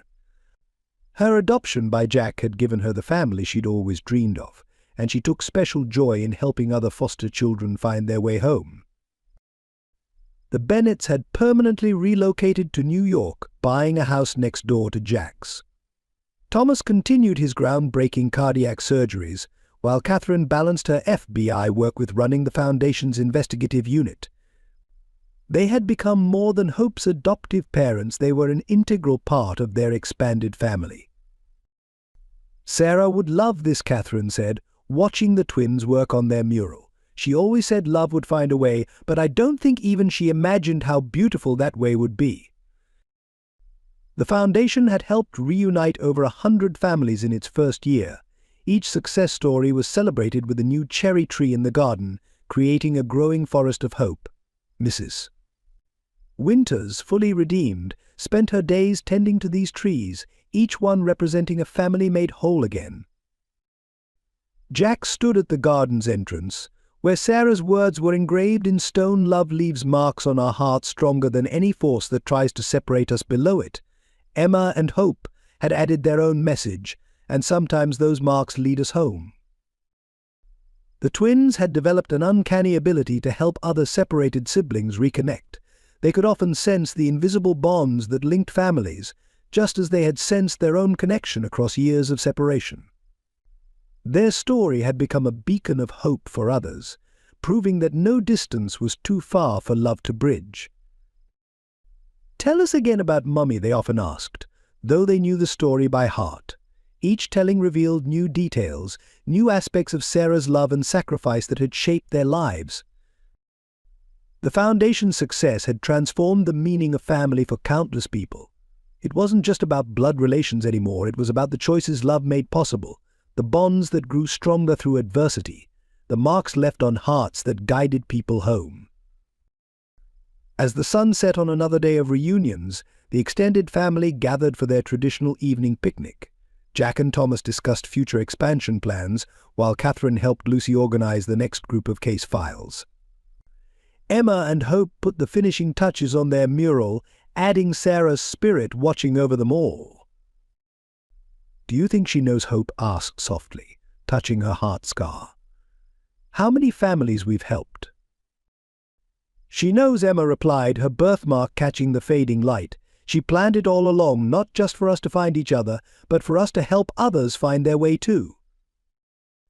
The family shared Sarah's favorite chocolate cake, a tradition that had come to symbolize their unity. As cherry blossoms drifted down around them, they raised their glasses in their annual toast. "To Sarah," they said together, "who taught us that love leaves marks, marks lead to paths, and paths lead us home." Above them, the setting sun painted the sky the exact shade of blue as Sarah's eyes, as if she too was celebrating another year of love finding its way. If this touching tale of love, sacrifice, and family reunion has moved your heart, we'd love to hear your thoughts in the comments below. How did Sarah's incredible strength and foresight touch you? What moments in Emma and Hope's journey resonated with your own experiences?